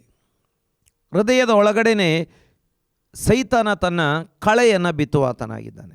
ನೋಡಿ, ಒಬ್ಬನ ಹೃದಯ ಕೆಟ್ಟ ಸ್ವಭಾವಗಳಿಂದ ಅಥವಾ ಸೈತಾನನ ಆಲೋಚನೆಗಳಿಂದ ತುಂಬಿದರೆ ಅವನ ವರ್ತನೆಗಳೆಲ್ಲ ಅದೇ ರೀತಿಯಾಗಿ ಇರುವಂಥದ್ದಾಗಿರುತ್ತದೆ. ಆದರೆ ಅದೇ ವ್ಯಕ್ತಿಯ ಹೃದಯ ದೇವರ ಪವಿತ್ರಾತ್ಮನಿಂದ ತುಂಬಿಸಲ್ಪಟ್ಟಿರೋದಾದರೆ ಅವನ ಜೀವಿತದಿಂದ ಪ್ರಕಟವಾಗುವಂಥ ಸ್ವಭಾವಗಳು, ಕೃತ್ಯಗಳೆಲ್ಲ ಪವಿತ್ರತೆಯಿಂದ ಮತ್ತು ಪ್ರೀತಿಯಿಂದ ಕೂಡಿರುವಂಥದ್ದಾಗಿರುತ್ತದೆ. ಹಾಗಾಗಿ ದೇವರ ವಾಕ್ಯ ಹೇಳ್ತಾ ಇದೆ, ನಿನ್ನ ಹೃದಯವನ್ನು ಬಹಳ ಜಾಗರೂಕತೆಯಿಂದ ಕಾಪಾಡಿಕೋ, ಅದರೊಳಗಿಂದ ಜೀವಧಾರೆಗಳು ಹೊರಡುವವು, ಜೀವದ ನದಿಗಳು, ಜೀವದ ಆ ಒಂದು ಬುಗ್ಗೆಗಳು ಹೊರಡುವವು ಎಂಬುದಾಗಿ ಅಲ್ಲಿ ಹೇಳಿರುವಂಥದ್ದನ್ನು ನಮಗೆ ನೋಡಲಿಕ್ಕೆ ಸಾಧ್ಯವಾಗ್ತದೆ. ನಾವು ಕೆಲವೊಂದು ವಾಕ್ಯಗಳನ್ನು ಇದಕ್ಕೆ ಸಂಬಂಧಪಟ್ಟಂತೆ ಓದಿಕೊಳ್ಳುವಂಥ ಸಮಯದಲ್ಲಿ ನಾವು ಯೆಹೆಜ್ಕೇಲನ ಗ್ರಂಥಕ್ಕೆ ಬರುವಾಗ, ಯೆಹೆಜ್ಕೇಲನ ಗ್ರಂಥ ಅದರ 36ನೇ ಅಧ್ಯಾಯ, ಅದರ ನಾವು 26ನೇ ವಾಕ್ಯವನ್ನು ಓದಿಕೊಳ್ಳುವಂಥ ಸಮಯದಲ್ಲಿ, ನಾನು ನಿಮಗೆ ಹೊಸ ಮನಸ್ಸನ್ನು ಕೊಟ್ಟು ನಿಮ್ಮಲ್ಲಿ ನೂತನ ಸ್ವಭಾವವನ್ನು ಹುಟ್ಟಿಸುವೆನು, ಕಲ್ಲಾದ ಹೃದಯವನ್ನು ನಿಮ್ಮೊಳಗಿಂದ ತೆಗೆದು ಮೃದುವಾದ ಹೃದಯವನ್ನು ನಿಮಗೆ ದಯಪಾಲಿಸುವೆನು. ದೇವರ ನಾಮಕ್ಕೆ ಸ್ತೋತ್ರ ಉಂಟಾಗಲಿ. ಇಲ್ಲಿ ನಾವು ನೋಡ್ತೇವೆ, ದೇವರು ಹೊಸ ಮನಸ್ಸನ್ನು ಕೊಟ್ಟು ಹೊಸ ಸ್ವಭಾವವನ್ನು ಹುಟ್ಟಿಸುವಂಥ ದೇವರಾಗಿದ್ದಾನೆ. ಇನ್ನು ಕಲ್ಲಾದ ಹೃದಯವನ್ನು ತೆಗೆದುಹಾಕಿ ಮೃದುವಾದ ಹೃದಯವನ್ನು ದಯಪಾಲಿಸುವಾತನಾಗಿದ್ದಾನೆ. ನೋಡಿ, ಅನೇಕರ ಹೃದಯ ಕಲ್ಲಾಗಿ ಹೋಗಿಬಿಟ್ಟಿದೆ, ಕಠಿಣವಾಗಿ ಹೋಗಿಬಿಟ್ಟಿದೆ, ಬಹಳಷ್ಟು ಕಠಿಣವಾದ ಹೃದಯ. ನೋಡಿ, ಪ್ರೀತಿ ಇಲ್ಲ, ದಯೆ ಇಲ್ಲ, ಕರುಣೆ ಇಲ್ಲ, ಕಲ್ಲಾದ ಹೃದಯವಾಗಿ ಮಾರ್ಪಟ್ಟಿದೆ. ಇನ್ನು ಇದರ 25ನೇ ವಾಕ್ಯವನ್ನು ಓದಿಕೊಳ್ಳುವಾಗ, ನಾನು ನಿಮ್ಮ ಮೇಲೆ ನಿರ್ಮಲೋದಕವನ್ನು ಪ್ರೋಕ್ಷಿಸಲು ನೀವು ನಿರ್ಮಲರಾಗುವಿರಿ, ನಿಮ್ಮ ಸಮಸ್ತ ವಿಗ್ರಹಗಳಿಂದಲೂ ಸಕಲ ವಿಧವಾದ ಹೊಲಸಿನಿಂದಲೂ ನಿಮ್ಮನ್ನು ಶುದ್ಧಿ ಮಾಡುವೆನು. ಇನ್ನು ನಾವು ಓದಿದಂಥ ಭಾಗ 26, ನಾನು ನಿಮಗೆ ಹೊಸ ಮನಸ್ಸನ್ನು ಕೊಟ್ಟು ನಿಮ್ಮಲ್ಲಿ ನೂತನ ಸ್ವಭಾವವನ್ನು ಹುಟ್ಟಿಸುವೆನು, ಕಲ್ಲಾದ ಹೃದಯವನ್ನು ನಿಮ್ಮೊಳಗಿಂದ ತೆಗೆದು ಮೃದುವಾದ ಹೃದಯವನ್ನು ನಿಮಗೆ ದಯಪಾಲಿಸುವೆನು. ಈ ಇಸ್ರಾಯೇಲ್ಯರ ಬಗ್ಗೆ ಹೇಳುವಂಥ ಮಾತು, ಅಥವಾ ಆ ಇಸ್ರಾಯೇಲ್ಯರನ್ನು ಸೂಚಿಸುತ್ತಾ ನಮ್ಮೊಂದಿಗೆ ಮಾತನಾಡುವಂಥ ಮಾತು ಇದು ಎಂಬುದಾಗಿ ನಮಗೆ ಗ್ರಹಿಸಿಕೊಳ್ಳುವುದಕ್ಕೆ ಸಾಧ್ಯವಾಗ್ತದೆ. ಅಲ್ಲಿ ನಾವು ನೋಡ್ತೇವೆ, ಇಸ್ರಾಯೇಲ್ಯರು ಅವರು ದೇವರನ್ನ ಬಿಟ್ಟು ದೇವರನ್ನ ರೇಗಿಸುವಂಥ, ದೇವರಿಗೆ ಕೋಪವನ್ನು ಹುಟ್ಟಿಸುವಂಥ ರೀತಿಯಲ್ಲಿ ನೋಡಿ, ಅವರಿಗೆ ದೇವರ ವಾಕ್ಯವನ್ನು ಕೊಟ್ಟಿದ್ದರು. ದೇವರು ಅವ್ರನ್ನ ಎಷ್ಟೆಲ್ಲ ಅದ್ಭುತಗಳ ಮೂಲಕ ನಡೆಸಿದರು. ದೇವರು ಅವರ ಜೀವಿತದಲ್ಲಿ ಮಾಡಿದ ಉಪಕಾರಗಳಿಗೆ ಲೆಕ್ಕವೇ ಇಲ್ಲ. ಅಥವಾ ನಮ್ಮೆಲ್ಲರ ಜೀವಿತದಲ್ಲಿ ದೇವರು ಮಾಡಿದ ಉಪಕಾರವನ್ನು ನಮಗೆ ವರ್ಣಿಸಿ ಮುಗಿಸಲಿಕ್ಕೆ, ವಿವರಿಸಿ ಮುಗಿಸಲಿಕ್ಕೆ ನಮಗೆ ಸಾಧ್ಯವಾಗುವುದಿಲ್ಲ. ನಾವು ಎಷ್ಟು ವರ್ಷ ಬದುಕಿದ್ರೂ ಅಷ್ಟೂ ವರ್ಷ, ಪ್ರತಿ ಸೆಕೆಂಡ್ ಕೂಡ, ಪ್ರತಿ ನಿಮಿಷ ಕೂಡ ಆತನ ಅದ್ಭುತವಾಗಿ, ಆತನ ಅದ್ಭುತದಿಂದಲೇ ನಾವು ಬದುಕಿದ್ದೇವೆ. ಹೀಗಿರುವಾಗ ಪೂರ್ತಿಯಾಗಿ ನಮಗೆ ವಿವರಿಸಿ ಮುಗಿಸಲಿಕ್ಕೆ ಆಗಲ್ಲ. ಈ ಇಸ್ರಾಯೇಲ್ಯರ ಜೀವಿತದಲ್ಲಿ ದೇವರು ತಾನು ಜೀವ ಸ್ವರೂಪನು ಎಂಬುದಾಗಿ, ಅದ್ಭುತ ಸ್ವರೂಪನು ಎಂಬುದಾಗಿ, ಪ್ರೀತಿ ಸ್ವರೂಪನು ಎಂಬುದಾಗಿ, ಜೀವಂತ ದೇವರು ಎಂಬುದಾಗಿ ಎಷ್ಟೆಲ್ಲ ದೊಡ್ಡ ದೊಡ್ಡ ದೃಷ್ಟಾಂತಗಳ ಮೂಲಕ, ಅದ್ಭುತಗಳ ಮೂಲಕ ತೋರಿಸಿದ್ರು. ಅವರು ದೇವರನ್ನ ಬಿಟ್ಟು ವಿಗ್ರಹಗಳ ಹಿಂದೆ ಹೋದರು.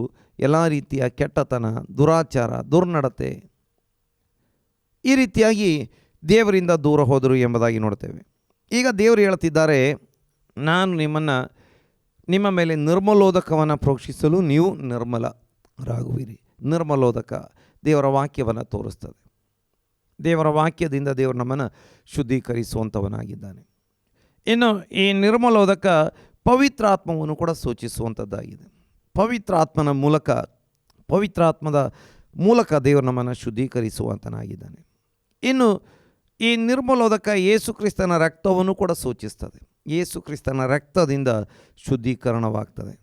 ಆಗ ದೇವರು ಹೇಳ್ತಿದ್ದಾರೆ, ಎಲ್ಲ ವಿಧವಾದ ಹೊಲಸಿನಿಂದಲೂ ನಿಮ್ಮನ್ನು ಶುದ್ಧಿ ಮಾಡುವೆನು, ನಿಮಗೆ ನೂತನ ಮನಸ್ಸನ್ನು ಕೊಟ್ಟು ನಿಮ್ಮಲ್ಲಿ ನೂತನ ಸ್ವಭಾವವನ್ನು ಹುಟ್ಟಿಸುವೆನು ಎಂಬುದಾಗಿ ಅಲ್ಲಿ ಹೇಳುವಂಥದ್ದನ್ನು ನಮಗೆ ನೋಡಲಿಕ್ಕೆ ಸಾಧ್ಯವಾಗ್ತದೆ. ಇನ್ನು ನಾವು ಮುಂದೆ ನೋಡ್ತೇವೆ, ಕಲ್ಲಾದ ಹೃದಯವನ್ನು ನಿಮ್ಮಿಂದ ತೆಗೆದು ಮೃದುವಾದ ಹೃದಯವನ್ನು ನಿಮಗೆ ದಯಪಾಲಿಸುವೆ. ನೋಡಿ, ಎಷ್ಟು ಕಠಿಣ ಹೃದಯದ ವ್ಯಕ್ತಿಗಳು, ಕಲ್ಲಾದ ಹೃದಯದ ಹಾಗೆ ಇದ್ದಂಥ ವ್ಯಕ್ತಿಗಳು ಯೇಸು ಕ್ರಿಸ್ತನ ಬಳಿಗೆ ಬಂದು ಮೃದುವಾದ ಹೃದಯವುಳ್ಳವರಾಗಿ, ಮನುಷ್ಯರನ್ನು ಪ್ರೀತಿಸುವವರಾಗಿ, ಎಲ್ಲರನ್ನ ಪ್ರೀತಿಸುವವರಾಗಿ ಮಾರ್ಪಟ್ಟಿರುವಂಥ ಚರಿತ್ರೆಯನ್ನು ನಾವು ನೋಡ್ತೇವೆ. ನಮ್ಮ ಈ ಕಾಲದಲ್ಲಿ ಕೋಟ್ಯಂತರ ಜನರು ಈ ರೀತಿಯಾಗಿ ದೇವರ ಆ ಒಂದು ಅದ್ಭುತಗಳಿಗೆ ಸಾಕ್ಷಿಗಳಾಗಿ ನಿಂತಿರುವಂಥದ್ದನ್ನು ನಮಗೆ ನೋಡಲಿಕ್ಕೆ ಸಾಧ್ಯವಾಗ್ತಾ ಇದೆ. ದೇವರ ಪರಿಶುದ್ಧವಾದಂಥ ನಾಮಕ್ಕೆ ಸ್ತೋತ್ರ ಉಂಟಾಗಲಿ. ಭಾಳ ಸ್ಪಷ್ಟವಾಗಿ ನಾವು ವಾಕ್ಯದಲ್ಲಿ ನಾವು ನೋಡ್ತಾ ಇದ್ದೇವೆ, ದೇವರು ನಮ್ಮ ಹೃದಯವನ್ನು ಮಾರ್ಪಡಿಸುವಂಥ ದೇವರಾಗಿದ್ದಾನೆ. ಆದರೆ ದೇವರು ನಮ್ಮ ಹೃದಯವನ್ನು ಮಾರ್ಪಡಿಸಬೇಕಾದರೆ ದೇವರಿಗೆ ನಮ್ಮ ಹೃದಯವನ್ನು ಒಪ್ಪಿಸಿಕೊಡಬೇಕಾಗಿದೆ. ದೇವರ ನಾಮಕ್ಕೆ ಸ್ತೋತ್ರ ಉಂಟಾಗಲಿ. ನಾವು ಲೂಕನ ಸುವಾರ್ತೆ ಯಾವ ರೀತಿ ಕಲ್ಲಾದಂಥ ಒಂದು ಅನುಭವಕ್ಕೆ ಹೋಗುವಂಥ ಸಾಧ್ಯತೆಗಳಿರ್ತವೆ. ಈಗಾಗಲೇ ನಾವು ನೋಡಿದ್ದೇವೆ, ದುರಾಚಾರಗಳಿಂದ, ದೇವರನ್ನ ರೇಗಿಸುವಂಥ ರೀತಿಯ ಕಾರ್ಯಗಳಿಂದ. ಇನ್ನೂ ಕೂಡ ಕೆಲವೊಂದು ಕಾರ್ಯಗಳನ್ನು ನಮಗೆ ಲೂಕನ ಸುವಾರ್ತೆಯಲ್ಲಿ ನೋಡಲಿಕ್ಕೆ ಸಾಧ್ಯವಾಗ್ತದೆ. ಲೂಕನ ಸುವಾರ್ತೆ ಅದರ 21ನೇ ಅಧ್ಯಾಯದಲ್ಲಿ ಕೆಲವು ಪ್ರಾಮುಖ್ಯವಾದ ಅಂಶಗಳನ್ನು ಓದಲಿಕ್ಕೆ ಸಾಧ್ಯವಾಗ್ತದೆ. 21ನೇ ಅಧ್ಯಾಯ, ಲೂಕನ ಸುವಾರ್ತೆ 21ನೇ ಅಧ್ಯಾಯ ಅದರ 34ನೇ ವಾಕ್ಯ. ನಿಮ್ಮ ವಿಷಯದಲ್ಲಿ ಜಾಗರೂಕರಾಗಿರ್ರಿ, ಅತಿ ಭೋಜನದ ಮದಡಿನಿಂದಲೂ ಅಮಲಿನಿಂದಲೂ ಪ್ರಪಂಚದ ಚಿಂತೆಗಳಿಂದಲೂ ನಿಮ್ಮ ಹೃದಯಗಳು ಭಾರವಾಗಿರಲಾಗಿ ಆ ದಿವಸವು ನಿಮ್ಮ ಮೇಲೆ ಉರುಳಿನಂತೆ ಫಕ್ಕನೆ ಬಂದಿತು. ದೇವನಾಮಕ್ಕೆ ಸ್ತೋತ್ರ ಉಂಟಾಗಲಿ. ಇಲ್ಲಿ ನಾವು ನೋಡ್ತಾ ಇದ್ದೇವೆ, ಅತಿ ಭೋಜನದ ಮದಡಿನಿಂದಲೂ ಅಮಲಿನಿಂದಲೂ ಪ್ರಪಂಚದ ಚಿಂತೆಗಳಿಂದಲೂ ನಿಮ್ಮ ಹೃದಯಗಳು ಭಾರವಾಗಿರಲಾಗಿ. ನೋಡಿ, ಇದಕ್ಕೆ ಭೌತಿಕವಾದಂಥ ಅರ್ಥವನ್ನು ನಮಗೆ ನೋಡಲಿಕ್ಕೆ ಸಾಧ್ಯವಾಗ್ತದೆ. ಅಲ್ಲಿ ನಾವು ನೋಡ್ತೇವೆ, ಅತಿ ಭೋಜನದ ಮದಡು, ಹೆಚ್ಚು ತಿನ್ನುವುದು ಹೃದಯದ ಆರೋಗ್ಯಕ್ಕೆ ಹಾನಿಕರ ಎಂಬುದಾಗಿ ನಾವು ನೋಡ್ತಾ ಇದ್ದೇವೆ. ಇನ್ನು ಅಮಲು ಪದಾರ್ಥಗಳು ಕೂಡ ಹೃದಯವನ್ನು ಹಾಳು ಮಾಡುವಂಥದ್ದು, ಕೆಡಿಸುವಂಥದ್ದು, ರೋಗಕ್ಕೆ ದೂಡುವಂಥದ್ದಾಗಿದೆ ಎಂಬುದಾಗಿ ನೋಡಲಿಕ್ಕೆ ಸಾಧ್ಯವಾಗ್ತದೆ.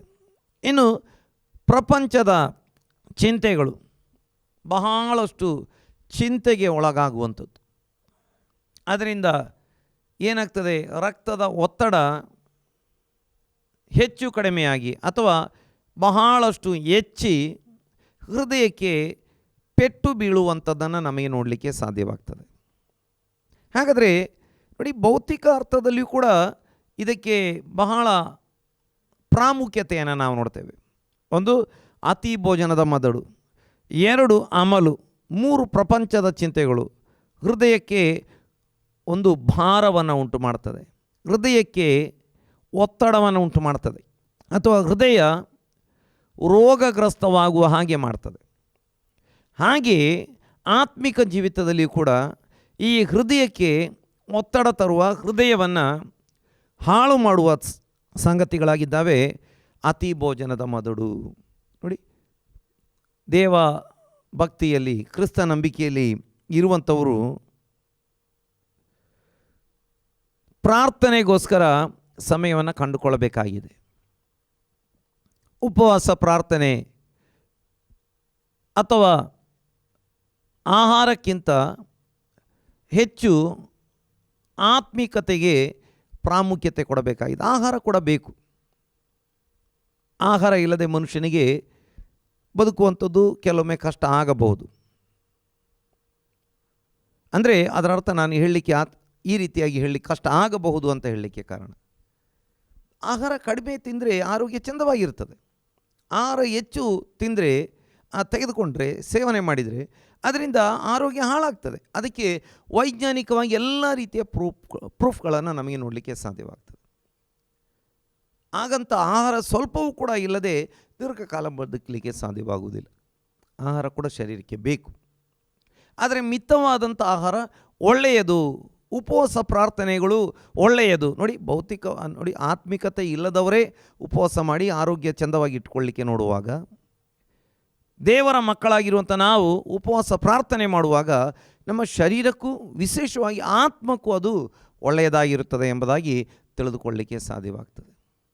ದೇವರೊಂದಿಗೆ ಹೆಚ್ಚು ಸಮಯ ಇರುವಂಥದ್ದು, ದೇವರೊಂದಿಗೆ ಹೆಚ್ಚಿನ ಸಮಯವನ್ನು ಪ್ರಾರ್ಥನೆಯಲ್ಲಿ ಕಳೆಯುವಂಥದ್ದು. ದೇವರ ನಾಮಕ್ಕೆ ಸ್ತೋತ್ರ ಉಂಟಾಗಲಿ. ಅತಿ ಭೋಜನದ ಮದಡು, ಇನ್ನು ಅಮಲು, ಬೇರೆ ಬೇರೆ ರೀತಿಯ ಅಮಲುಗಳಿದ್ದಾವೆ. ಬೇರೆ ಬೇರೆ ರೀತಿಯ ಅಮಲುಗಳು ಇದ್ದಾವೆ. ಈ ಅಮಲು ತರುವಂಥ ಮದ್ಯ, ಮಾದಕ ವಸ್ತುಗಳು ಮಾತ್ರವಲ್ಲ, ಬೇರೆ ಬೇರೆ ರೀತಿಯ ಅಮಲುಗಳು, ಹಣದ ಅಮಲು, ಸೌಂದರ್ಯದ ಅಮಲು, ಸಂಪ್ರದಾಯದ ಅಮಲು, ಅಧಿಕಾರದ ಅಮಲು ಇತ್ಯಾದಿ ಅನೇಕ ರೀತಿಯ ಅಮಲುಗಳಿದ್ದಾವೆ. ದೇವರ ನಾಮಕ್ಕೆ ಸ್ತೋತ್ರ ಉಂಟಾಗಲಿ. ನೋಡಿ, ಒಂದು ಅತಿ ಭೋಜನದ ಮದಡು, 2 ಅಮಲು, ಪ್ರಪಂಚದ ಚಿಂತೆಗಳು. ದೇವರ ವಾಕ್ಯ ಏನು ಹೇಳ್ತದೆ? ನೀವು ಮೇಲಿರುವಂಥವುಗಳನ್ನು ಹುಡುಕಿರಿ ಎಂಬುದಾಗಿ. ಕೊಲೊಸೆ ಪತ್ರಿಕೆ 3ನೇ ಅಧ್ಯಾಯ 1ರಿಂದ ಓದುವಾಗ ಅಲ್ಲಿ ನಾವು ನೋಡ್ತೇವೆ, ಮೇಲಿರುವಂಥವುಗಳ ಮೇಲೆ ಮನಸ್ಸಿಡ್ರಿ, ಮೇಲಿರುವಂಥವುಗಳನ್ನು ಹುಡುಕಿರಿ, ಭೂ ಸಂಬಂಧವಾದವುಗಳ ಮೇಲೆ ಮನಸ್ಸಿಡಬೇಡಿರಿ.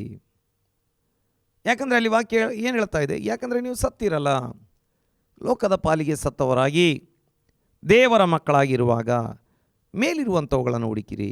ಹಾಗಾದರೆ ನಾವೇನಾಗ್ತೇವೆ? ನಾವು ಭಾರ ಇಲ್ಲದವರಾಗಿರ್ತೇವೆ. ಆದರೆ ಈ ಲೋಕದ ವಿಚಾರಗಳನ್ನು ದೇವರು ನಮಗಾಗಿ ನೋಡಿಕೊಳ್ಳುವಾತನಾಗಿದ್ದಾನೆ. ಮುಂದಿನ ವಾಕ್ಯಗಳಲ್ಲಿ ನಾವು ಆ ಭಾಗಗಳಿಗೆ ಹೋಗ್ತಾ ಇದ್ದೇವೆ. ಆದರೆ ನಾವು ಫೋಕಸ್ ಮಾಡತಕ್ಕಂಥದ್ದು ಮೇಲಿರುವಂಥವುಗಳು, ಆತ್ಮಿಕ ವಿಷಯ.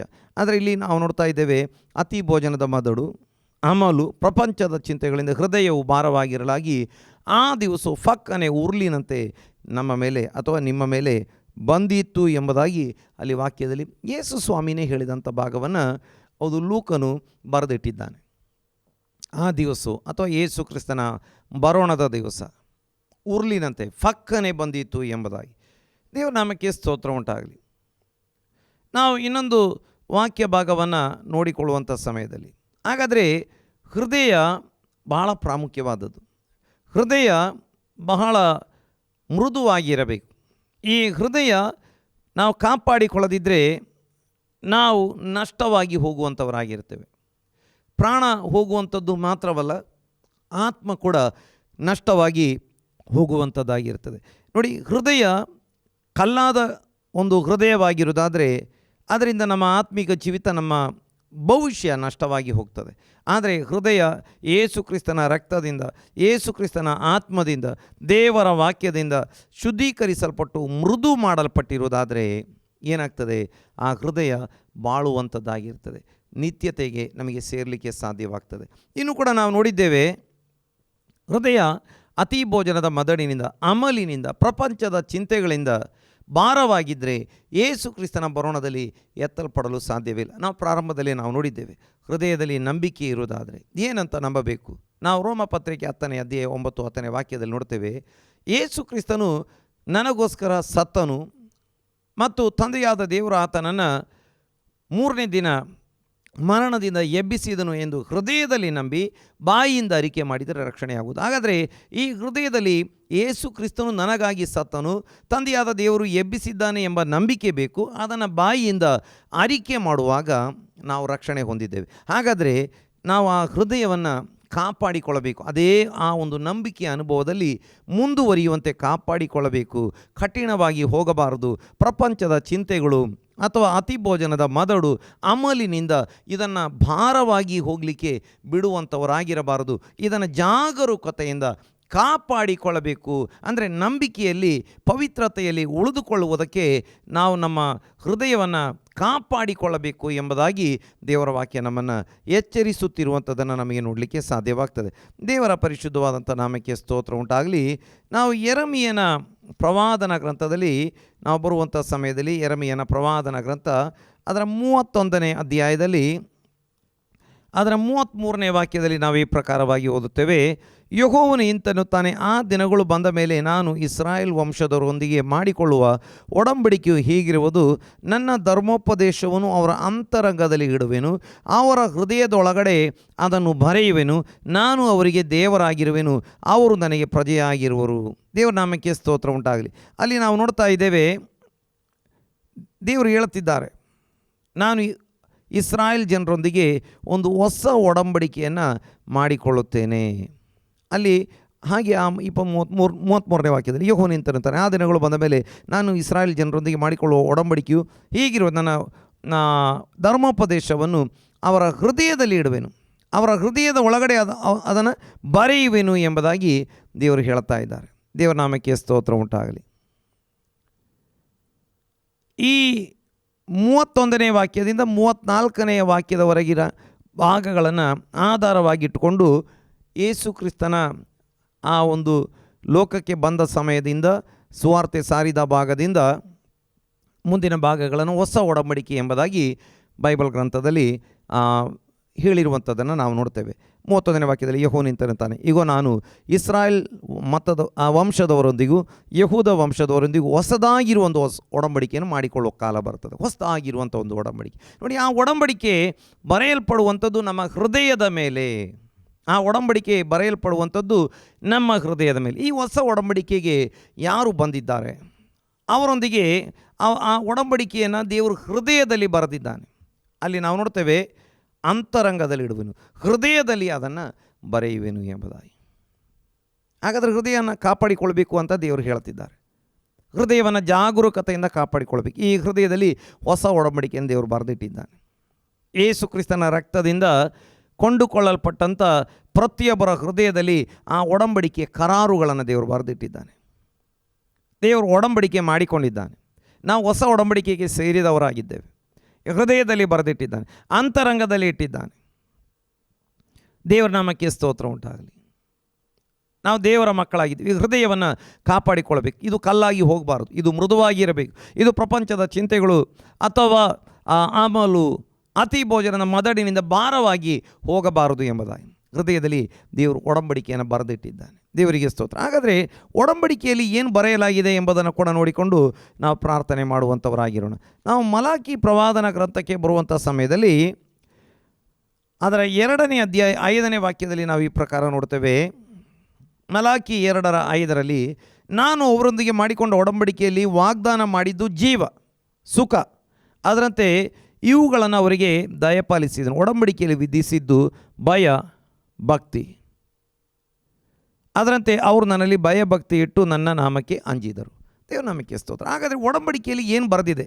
ಹೃದಯದಲ್ಲಿ ದೇವರು ಬರೆದಂಥ ಒಡಂಬಡಿಕೆಯಲ್ಲಿ ಬರೆದಿರುವಂಥದ್ದೇನು? ಅಲ್ಲಿ ನಾವು ನೋಡ್ತಾ ಇದ್ದೇವೆ, ನಾನು ಅವರೊಂದಿಗೆ ಮಾಡಿಕೊಂಡ ಒಡಂಬಡಿಕೆಯಲ್ಲಿ ವಾಗ್ದಾನ ಮಾಡಿದ್ದು ಜೀವ, ಸುಖ. ಇಂಗ್ಲೀಷಲ್ಲಿ ಪೀಸ್ ಎಂಬುದಾಗಿ ನೋಡ್ತೇವೆ, ಲೈಫ್ ಆ್ಯಂಡ್ ಪೀಸ್ ಎಂಬುದಾಗಿ, ಜೀವ ಮತ್ತು ಸುಖ ಎಂಬುದಾಗಿ ದೇವರು ಹೇಳ್ತಿದ್ದಾರೆ. ಒಡಂಬಡಿಕೆಯಲ್ಲಿ ವಾಗ್ದಾನ ಮಾಡಿದ್ದು. ಹಾಗಾದರೆ ನಮ್ಮ ಹೃದಯದಲ್ಲಿ ದೇವರು ವಾಗ್ದಾನ ಮಾಡಿದ್ದು ಜೀವ ಮತ್ತು ಸುಖ, ಅಥವಾ ಜೀವ ಮತ್ತು ಶಾಂತಿ, ಅಥವಾ ಜೀವ ಮತ್ತು ಸಮಾಧಾನ, ಸಮೃದ್ಧಿಯಾದಂಥ ಒಂದು ಆತ್ಮಿಕ ಜೀವಿತ. ಸುಖ ಅಥವಾ ಸಮಾಧಾನ ನಮ್ಮನ್ನು ಆತ್ಮಿಕ ಜೀವಿತದಲ್ಲಿ, ಕುಟುಂಬ ಜೀವಿತದಲ್ಲಿ, ಉದ್ಯೋಗದಲ್ಲಿ, ಎಲ್ಲ ವಿಷಯಗಳಲ್ಲಿ ಆಶೀರ್ವಾದ ಮಾಡುವಂಥ ಒಂದು ವಾಗ್ದಾನವನ್ನು ದೇವರು ಈ ಒಡಂಬಡಿಕೆಯಲ್ಲಿ ಇಟ್ಟಿದ್ದಾನೆ. ಮುಖ್ಯವಾಗಿ ಆತ್ಮಿಕ ಜೀವಿತದಲ್ಲಿ ಸಮಾಧಾನ. ಲೋಕದಲ್ಲಿ ಎಷ್ಟು ಜನರಿಗೆ ಸಮಾಧಾನ ಇಲ್ಲ. ಆದರೆ ಈ ಒಡಂಬಡಿಕೆಗೆ ಬಂದಂಥ ಪ್ರತಿ ವ್ಯಕ್ತಿಗೆ ಜೀವ ಮತ್ತು ಸುಖವನ್ನು ದೇವರು ವಾಗ್ದಾನ ಮಾಡಿದ್ದಾನೆ. ಅದನ್ನೇ ನಾವು ನೋಡ್ತಾ ಇದ್ದೇವೆ. ಅವರೊಂದಿಗೆ ಮಾಡಿಕೊಂಡು ಒಡಂಬಡಿಕೆಯಲ್ಲಿ ವಾಗ್ದಾನ ಮಾಡಿದ್ದು ಜೀವ ಮತ್ತು ಸುಖ. ಅದರಂತೆ ಇವುಗಳನ್ನು ಅವರಿಗೆ ದಯಪಾಲಿಸಿದ್ದು, ಒಡಂಬಡಿಕೆಯಲ್ಲಿ ವಿಧಿಸಿದ್ದು. ಆದರೆ ಒಂದು ಕಂಡೀಷನ್ ಉಂಟು. ದೇವರು ವಾಗ್ದಾನ ಮಾಡಿದ್ದಾರೆ ಜೀವ ಮತ್ತು ಸುಖ ಅಥವಾ ಜೀವ ಮತ್ತು ಸಮಾಧಾನ. ಆದರೆ ಒಂದು ಕಂಡೀಷನ್ ಏನು? ಭಯಭಕ್ತಿ. ಅದರಂತೆ ಅವರು ನನ್ನಲ್ಲಿ ಭಯಭಕ್ತಿ ಇಟ್ಟು ನನ್ನ ನಾಮಕ್ಕೆ ಅಂಜಿದರು. ಹಾಗಾದರೆ ನಮಗೇನು ಬೇಕು? ಭಯಭಕ್ತಿ ಬೇಕು. ನಮ್ಮಿಂದ ದೇವರು ಏನು ಅಪೇಕ್ಷಿಸ್ತಿದ್ದಾನೆ? ಭಯಭಕ್ತಿಯನ್ನು ಮಾತ್ರ. ದೇವರ ವಾಕ್ಯದಲ್ಲಿ ತಿರುಗಿ ನಾವು ನೋಡ್ತಾ ಇದ್ದೇವೆ. ನಾವು ಯಾವಾತನನ್ನು ತಂದೆ ಎಂದು ಕರೀತಾ ಇದ್ದೇವೆ, ಆತನ ಮುಂದೆ ಭಯಭಕ್ತಿಯಿಂದ ನಡೆದುಕೊಳ್ಳಬೇಕು. 1 ಪೇತ್ರ 1ನೇ ಅಧ್ಯಾಯ 17ನೇ ವಾಕ್ಯದಲ್ಲಿ ನಾವು ನೋಡ್ತಾ ಇದ್ದೇವೆ. ನಾವು ಭಯಭಕ್ತಿಯಿಂದ ನಡೆದುಕೊಳ್ಬೇಕು. ದೇವರಿಗೆ ತಗ್ಗಿಸ್ಕೊಂಡವರಾಗಿ ನಡೆದುಕೊಳ್ಬೇಕು. ಈ ಹೃದಯವನ್ನು ಕಾಪಾಡಿಕೊಂಡವರಾಗಿ ನಡೆದುಕೊಳ್ಬೇಕು. ಯೇಸು ಸ್ವಾಮಿ ರಕ್ತದಿಂದ ತೊಳೆದಿದ್ದಾರೆ, ರಕ್ತದಿಂದ ಕೊಂಡುಕೊಂಡಿದ್ದಾರೆ. ಈಗ ಈ ಹೃದಯ ಕಲ್ಲಾಗಿ ಹೋಗಲಿಕ್ಕೆ ನಾವು ಬಿಡಬಾರದು. ಈ ಹೃದಯ ಇದು ಭಾರವಾಗಿ ಹೋಗಲಿಕ್ಕೆ ಬಿಡಬಾರದು. ಅತಿ ಬಹುದರಿಂದ ಮದಡು, ಅಮಲು ಅಥವಾ ಪ್ರಪಂಚ ಚಿಂತೆಗಳಿಂದ ಭಾರವಾಗಿ ಹೋಗಲಿಕ್ಕೆ ಬಿಡಬಾರದು. ಯಾವಾಗಲೂ ದೇವರ ವಾಕ್ಯವನ್ನು ಓದುತ್ತಾ, ಧ್ಯಾನಿಸುತ್ತಾ, ಪ್ರಾರ್ಥನೆ ಮಾಡುತ್ತಾ ಮೃದುವಾದ ಹೃದಯವಾಗಿ ಇಟ್ಕೊಳ್ಳಲಿಕ್ಕೆ ನಾವು ಪರಿಶ್ರಮ ಅಥವಾ ನಾವು ಕರ್ತನಲ್ಲಿ ಆಶ್ರಯಿಸಿಕೊಳ್ಬೇಕು. ಈ ಒಡಂಬಡಿಕೆಗೆ ಸೇರಿದವರು ಎಂಬ ನೆನಪು ನಮಗೆ ಯಾವಾಗಲೂ ಇರಬೇಕು. ಹಾಗಾದರೆ ದೇವರು ಹೇಳ್ತಿದ್ದಾರೆ, ನಾನು ವಾಗ್ದಾನ ಮಾಡಿದ್ದೇನೆ ಜೀವ ಮತ್ತು ಸುಖ. ನೀವು ಒಡಂಬಡಿಕೆಯಲ್ಲಿ ವಿಧಿಸಿದ್ದು ಕಂಡೀಷನ್ ಏನು ಅಂತ ಹೇಳಿದರೆ, ನೀವು ನನಗೆ ಭಯಭಕ್ತಿಯಿಂದ ನಡೆದುಕೊಳ್ಬೇಕು. ಹಾಗಾದರೆ ಈ ದಿನದಲ್ಲಿ ದೇವರ ಕರಗಳಲ್ಲಿ ಒಪ್ಪಿಸಿಕೊಳ್ಳೋಣ, ಈ ಹೃದಯವನ್ನು ಕಾಪಾಡಿಕೊಳ್ಳೋಣ. ದೇವರು ನಮಗೆ ಹೊಸ ಒಡಂಬಡಿಕೆಗೆ ನಮ್ಮನ್ನು ಸೇರಿಸಿದ್ದಾನೆ, ಅದ್ಭುತವಾಗಿ ನಮ್ಮನ್ನು ಸೇರಿಸಿದ್ದಾನೆ, ರಕ್ತದಿಂದ ಕೊಂಡುಕೊಂಡು ಸೇರಿಸಿದ್ದಾನೆ. ಇನ್ನು ಆ ಒಡಂಬಡಿಕೆ ಹೃದಯದಲ್ಲಿ ಬರೆದಿದ್ದಾನೆ. ಜೀವ ಮತ್ತು ಸುಖ ವಾಗ್ದಾನ ಮಾಡಿದ್ದಾನೆ. ಭಯ ಮತ್ತು ಭಕ್ತಿಯನ್ನು ನಮ್ಮಿಂದ ಅಪೇಕ್ಷಿಸ್ತಿದ್ದಾನೆ. ಹಾಗಾಗಿ ದೇವರ ವಾಕ್ಯಗಳ ಮೂಲಕ ಎಲ್ಲರನ್ನ ಆಶೀರ್ವಾದ ಮಾಡಲಿ. ನಾವು ಪ್ರಾರ್ಥನೆ ಮಾಡುವಂಥವರಾಗಿರೋಣ. ಮಹಾಪರಿಶುದ್ಧನಾಗಿರುವಂಥ ನಮ್ಮ ಪರಲೋಕದಲ್ಲಿರುವ ತಂದೆಯಾಗಿರುವ ದೇವರೇ, ಈ ಒಳ್ಳೆಯ ಸಮಯಕ್ಕಾಗಿ ನಾವು ನಿನಗೆ ಸ್ತುತಿ, ಸ್ತೋತ್ರ, ಘನ, ಮಾನ, ಮಹಿಮೆಗಳನ್ನು ಅರ್ಪಿಸುವಂಥವರಾಗಿದ್ದೇವೆ. ಈ ದಿನದಲ್ಲಿ ಸ್ವಾಮಿ, ನಾವು ಕರ್ತನೆ ನಿನ್ನನ್ನು ಹಾಡಿ ಆರಾಧಿಸುವಂತೆ, ಕೊಂಡಾಡುವಂತೆ, ಸ್ತುತಿಸುವಂತೆ ನೀ ನಮಗೆ ಸಹಾಯ ಮಾಡಿದ್ದಿ. ಹೌದು ಸ್ವಾಮಿ, ಲೋಕದಾದ್ಯಂತ ದೇವಜನರು ನಿನ್ನನ್ನು ಆರಾಧಿಸ್ತಿರುವಾಗ ನಾವು ಕೂಡ ನಿನ್ನನ್ನು ಆರಾಧಿಸುವುದಕ್ಕೆ ನಮಗೆ ಅವಕಾಶ ಕೊಟ್ಟಿದ್ದಿ. ನಿನಗೆ ಸ್ತೋತ್ರ. ವಿಶೇಷವಾಗಿ ಸೋಷಿಯಲ್ ಮೀಡಿಯಾಗಳ ಮೂಲಕ, ಟಿವಿ ಮೂಲಕವಾಗಿ ಆರಾಧನಾ ಕೂಟದಲ್ಲಿ ಜಾಯ್ನ್ ಆಗಿರುವ ಎಲ್ಲರನ್ನ ನಿನ್ನ ಆಶೀರ್ವಾದ ಮಾಡು ಸ್ವಾಮಿ. ಪ್ರತಿಯೊಬ್ಬರು ತಮ್ಮ ಹೃದಯಗಳನ್ನು ಬಹಳ ಜಾಗರೂಕತೆಯಿಂದ ಕಾಪಾಡಿಕೊಳ್ಳುವುದಕ್ಕೆ ನೀನು ಸಹಾಯ ಮಾಡು. ಯಾರ ಹೃದಯ ಕೂಡ ಕಲ್ಲಾದ ಹೃದಯವಾಗಿ ಇರಬಾರದು ಸ್ವಾಮಿ. ಒಂದು ವೇಳೆ ಯಾರದಾದರೂ ಹೃದಯ ಒಂದು ಕಠಿಣ ಹೃದಯವಾಗಿರುವುದಾದರೆ ನಿನ್ನ ವಾಕ್ಯದ ಮೂಲಕ, ರಕ್ತದ ಮೂಲಕ, ಆತ್ಮದ ಮೂಲಕ ಅದನ್ನು ಶುದ್ಧೀಕರಿಸಿ ಹೊಸ ಮನಸ್ಸು ಕೊಟ್ಟು ಒಂದು ಮೃದುವಾದ ಹೃದಯವಾಗಿ ಮಾಡು. ಯಾರ ಹೃದಯ ಕೂಡ ಅತಿ ಭೋಜನದ ಮದಡು, ಹೌದು ಸ್ವಾಮಿ, ಅಮಲು, ಪ್ರಪಂಚ ಚಿಂತೆಗಳಿಂದ ಭಾರವಾಗಿ ಹೋಗಬಾರದು. ಅಪ್ಪ, ಪ್ರತಿಯೊಬ್ಬರೊಂದಿಗೆ ನೀನು ಒಡಂಬಡಿಕೆ ಮಾಡಿಕೊಂಡಿದ್ದೆ. ನಿನ್ನನ್ನು ಸ್ವೀಕಾರ ಮಾಡಿದ ಪ್ರತಿಯೊಬ್ಬರ ಹೃದಯದಲ್ಲಿ ಹೌದು ಆ ಒಡಂಬಡಿಕೆಯ ಕರಾರುಗಳನ್ನು ಬರೆದಿದ್ದಿ ಸ್ವಾಮಿ. ಜೀವ ಮತ್ತು ಸುಖವನ್ನು ವಾಗ್ದಾನ ಮಾಡಿದ್ದಿ. ಭಕ್ತಿಯನ್ನು ಅಪೇಕ್ಷಿಸ್ತಾ ಇದ್ದಿ. ಪ್ರತಿಯೊಬ್ಬರು ನಿನ್ನಲ್ಲಿ ಭಯಭಕ್ತಿಯುಳ್ಳವರಾಗಿ ಜೀವ ಮತ್ತು ಸುಖವನ್ನು ಹೊಂದಿಕೊಂಡು ನಿನ್ನನ್ನು ಮಹಿಮೆ ಪಡಿಸುವಂತೆ, ಪ್ರತಿಯೊಂದು ಕುಟುಂಬಗಳು, ಪ್ರತಿಯೊಬ್ಬ ವ್ಯಕ್ತಿಗಳು ಆಶೀರ್ವಾದಿಸಲ್ಪಡುವಂತೆ ಅಪ್ಪ ನೀನು ಸಹಾಯ ಮಾಡು. ಅವರ ಆತ್ಮಿಕ ಜೀವಿತ, ಕುಟುಂಬ ಜೀವಿತ, ಆರೋಗ್ಯ, ಉದ್ಯೋಗ ಪ್ರತಿಯೊಂದರಲ್ಲಿ ಜೀವ ಮತ್ತು ಸುಖದ ಒಂದು ಆಶೀರ್ವಾದವನ್ನು ನೀನು ಅವರಿಗೆ ಕೊಟ್ಟು ನಡೆಸುವುದಕ್ಕಾಗಿ ಸ್ತೋತ್ರ. ಯಾಕಂದರೆ ನೀನು ವಾಗ್ದಾನ ಮಾಡಿದ್ದಿ. ಹಾಗೆ ಕರ್ತನೆ, ಪ್ರತಿಯೊಬ್ಬರು ನಿನ್ನಲ್ಲಿ ಭಯಭಕ್ತಿಯಿಂದ ನಡೆದುಕೊಳ್ಳುವುದಕ್ಕೆ ಸಹಾಯ ಮಾಡು. ನಿನ್ನ ಕರಗಳಲ್ಲಿ ಒಪ್ಪಿಸಿದ್ದೇವೆ. ಎಲ್ಲ ಘನ, ಮಾನ, ಮಹಿಮೆ ನಿನಗೆ ಅರ್ಪಿಸ್ತಾ ಇದ್ದೇವೆ. ವಿಶೇಷವಾಗಿ ಹೌದು ಸ್ವಾಮಿ, ಈ ಆರಾಧನಾ ಕೂಟದಲ್ಲಿ ಜಾಯ್ನ್ ಆಗಿರುವ ಎಲ್ಲರನ್ನ ನೀನು ಆಶೀರ್ವಾದ ಮಾಡು. ಲೋಕದಾದ್ಯಂತ ನಡೆಯುತ್ತಿರುವಂಥ ಎಲ್ಲ ಆರಾಧನಾ ಕೂಟಗಳನ್ನು ನೀನು ಆಶೀರ್ವಾದ ಮಾಡು ಸ್ವಾಮಿ. ಈ ವಾರದಲ್ಲಿ ನಿನ್ನ ಬರೋಣವಾಗಿದ್ದರೆ ನಾವು ನಿನ್ನದು ಇರಬೇಕು. ನಿನ್ನ ಬರೋಣಕ್ಕೆ ಸಮಯ ಇರುವುದಾದರೆ ತಿರುಗಿ ಒಟ್ಟಿಗೆ ಸೇರಿ ನಿನ್ನನ್ನು ಆರಾಧಿಸಲು ಸಹಾಯ ಮಾಡು. ನಮ್ಮ ಪ್ರಾರ್ಥನೆ ಕೇಳಿದ್ದಿ ಸ್ತೋತ್ರ, ಅದ್ಭುತ ಮಾಡಿದ್ದಿ ಸ್ತೋತ್ರ. ಯೇಸು ಕ್ರಿಸ್ತನ ನಾಮದಲ್ಲಿ ತಂದೆ, ಆಮೇನ್, ಆಮೇನ್. ನಾವಂತ್ಯ ಆಶೀರ್ವಾದ ಹೊಂದಿಕೊಳ್ಳೋಣ. ನಮ್ಮ ತಂದೆಯಾಗಿರುವ ದೇವರ ಪ್ರೀತಿಯು, ಕರ್ತನಾಗಿರುವ ಯೇಸು ಕ್ರಿಸ್ತನ ಕೃಪೆಯು, ಪವಿತ್ರಾತ್ಮನ ಅನ್ಯೋನ್ಯತೆಯು ಸೇರಿ ಬಂದಿರುವ ಎಲ್ಲರೊಂದಿಗೆ, ವಿಶೇಷವಾಗಿ ಆರಾಧನಾ ಕೂಟದಲ್ಲಿ ಬೇರೆ ಬೇರೆ ಮೀಡಿಯಾಗಳ ಮೂಲಕ ಜಾಯ್ನ್ ಆಗಿರುವ ಪ್ರತಿಯೊಬ್ಬರೊಂದಿಗೆ, ಲೋಕದಲ್ಲಿರುವ ಎಲ್ಲ ದೇವಜನರೊಂದಿಗೆ ಯೇಸು ಕ್ರಿಸ್ತನ ಬರೋಣದವರೆಗೆ ಯಾವಾಗಲೂ ಇರಲಿ. ಆಮೇನ್, ಆಮೇನ್.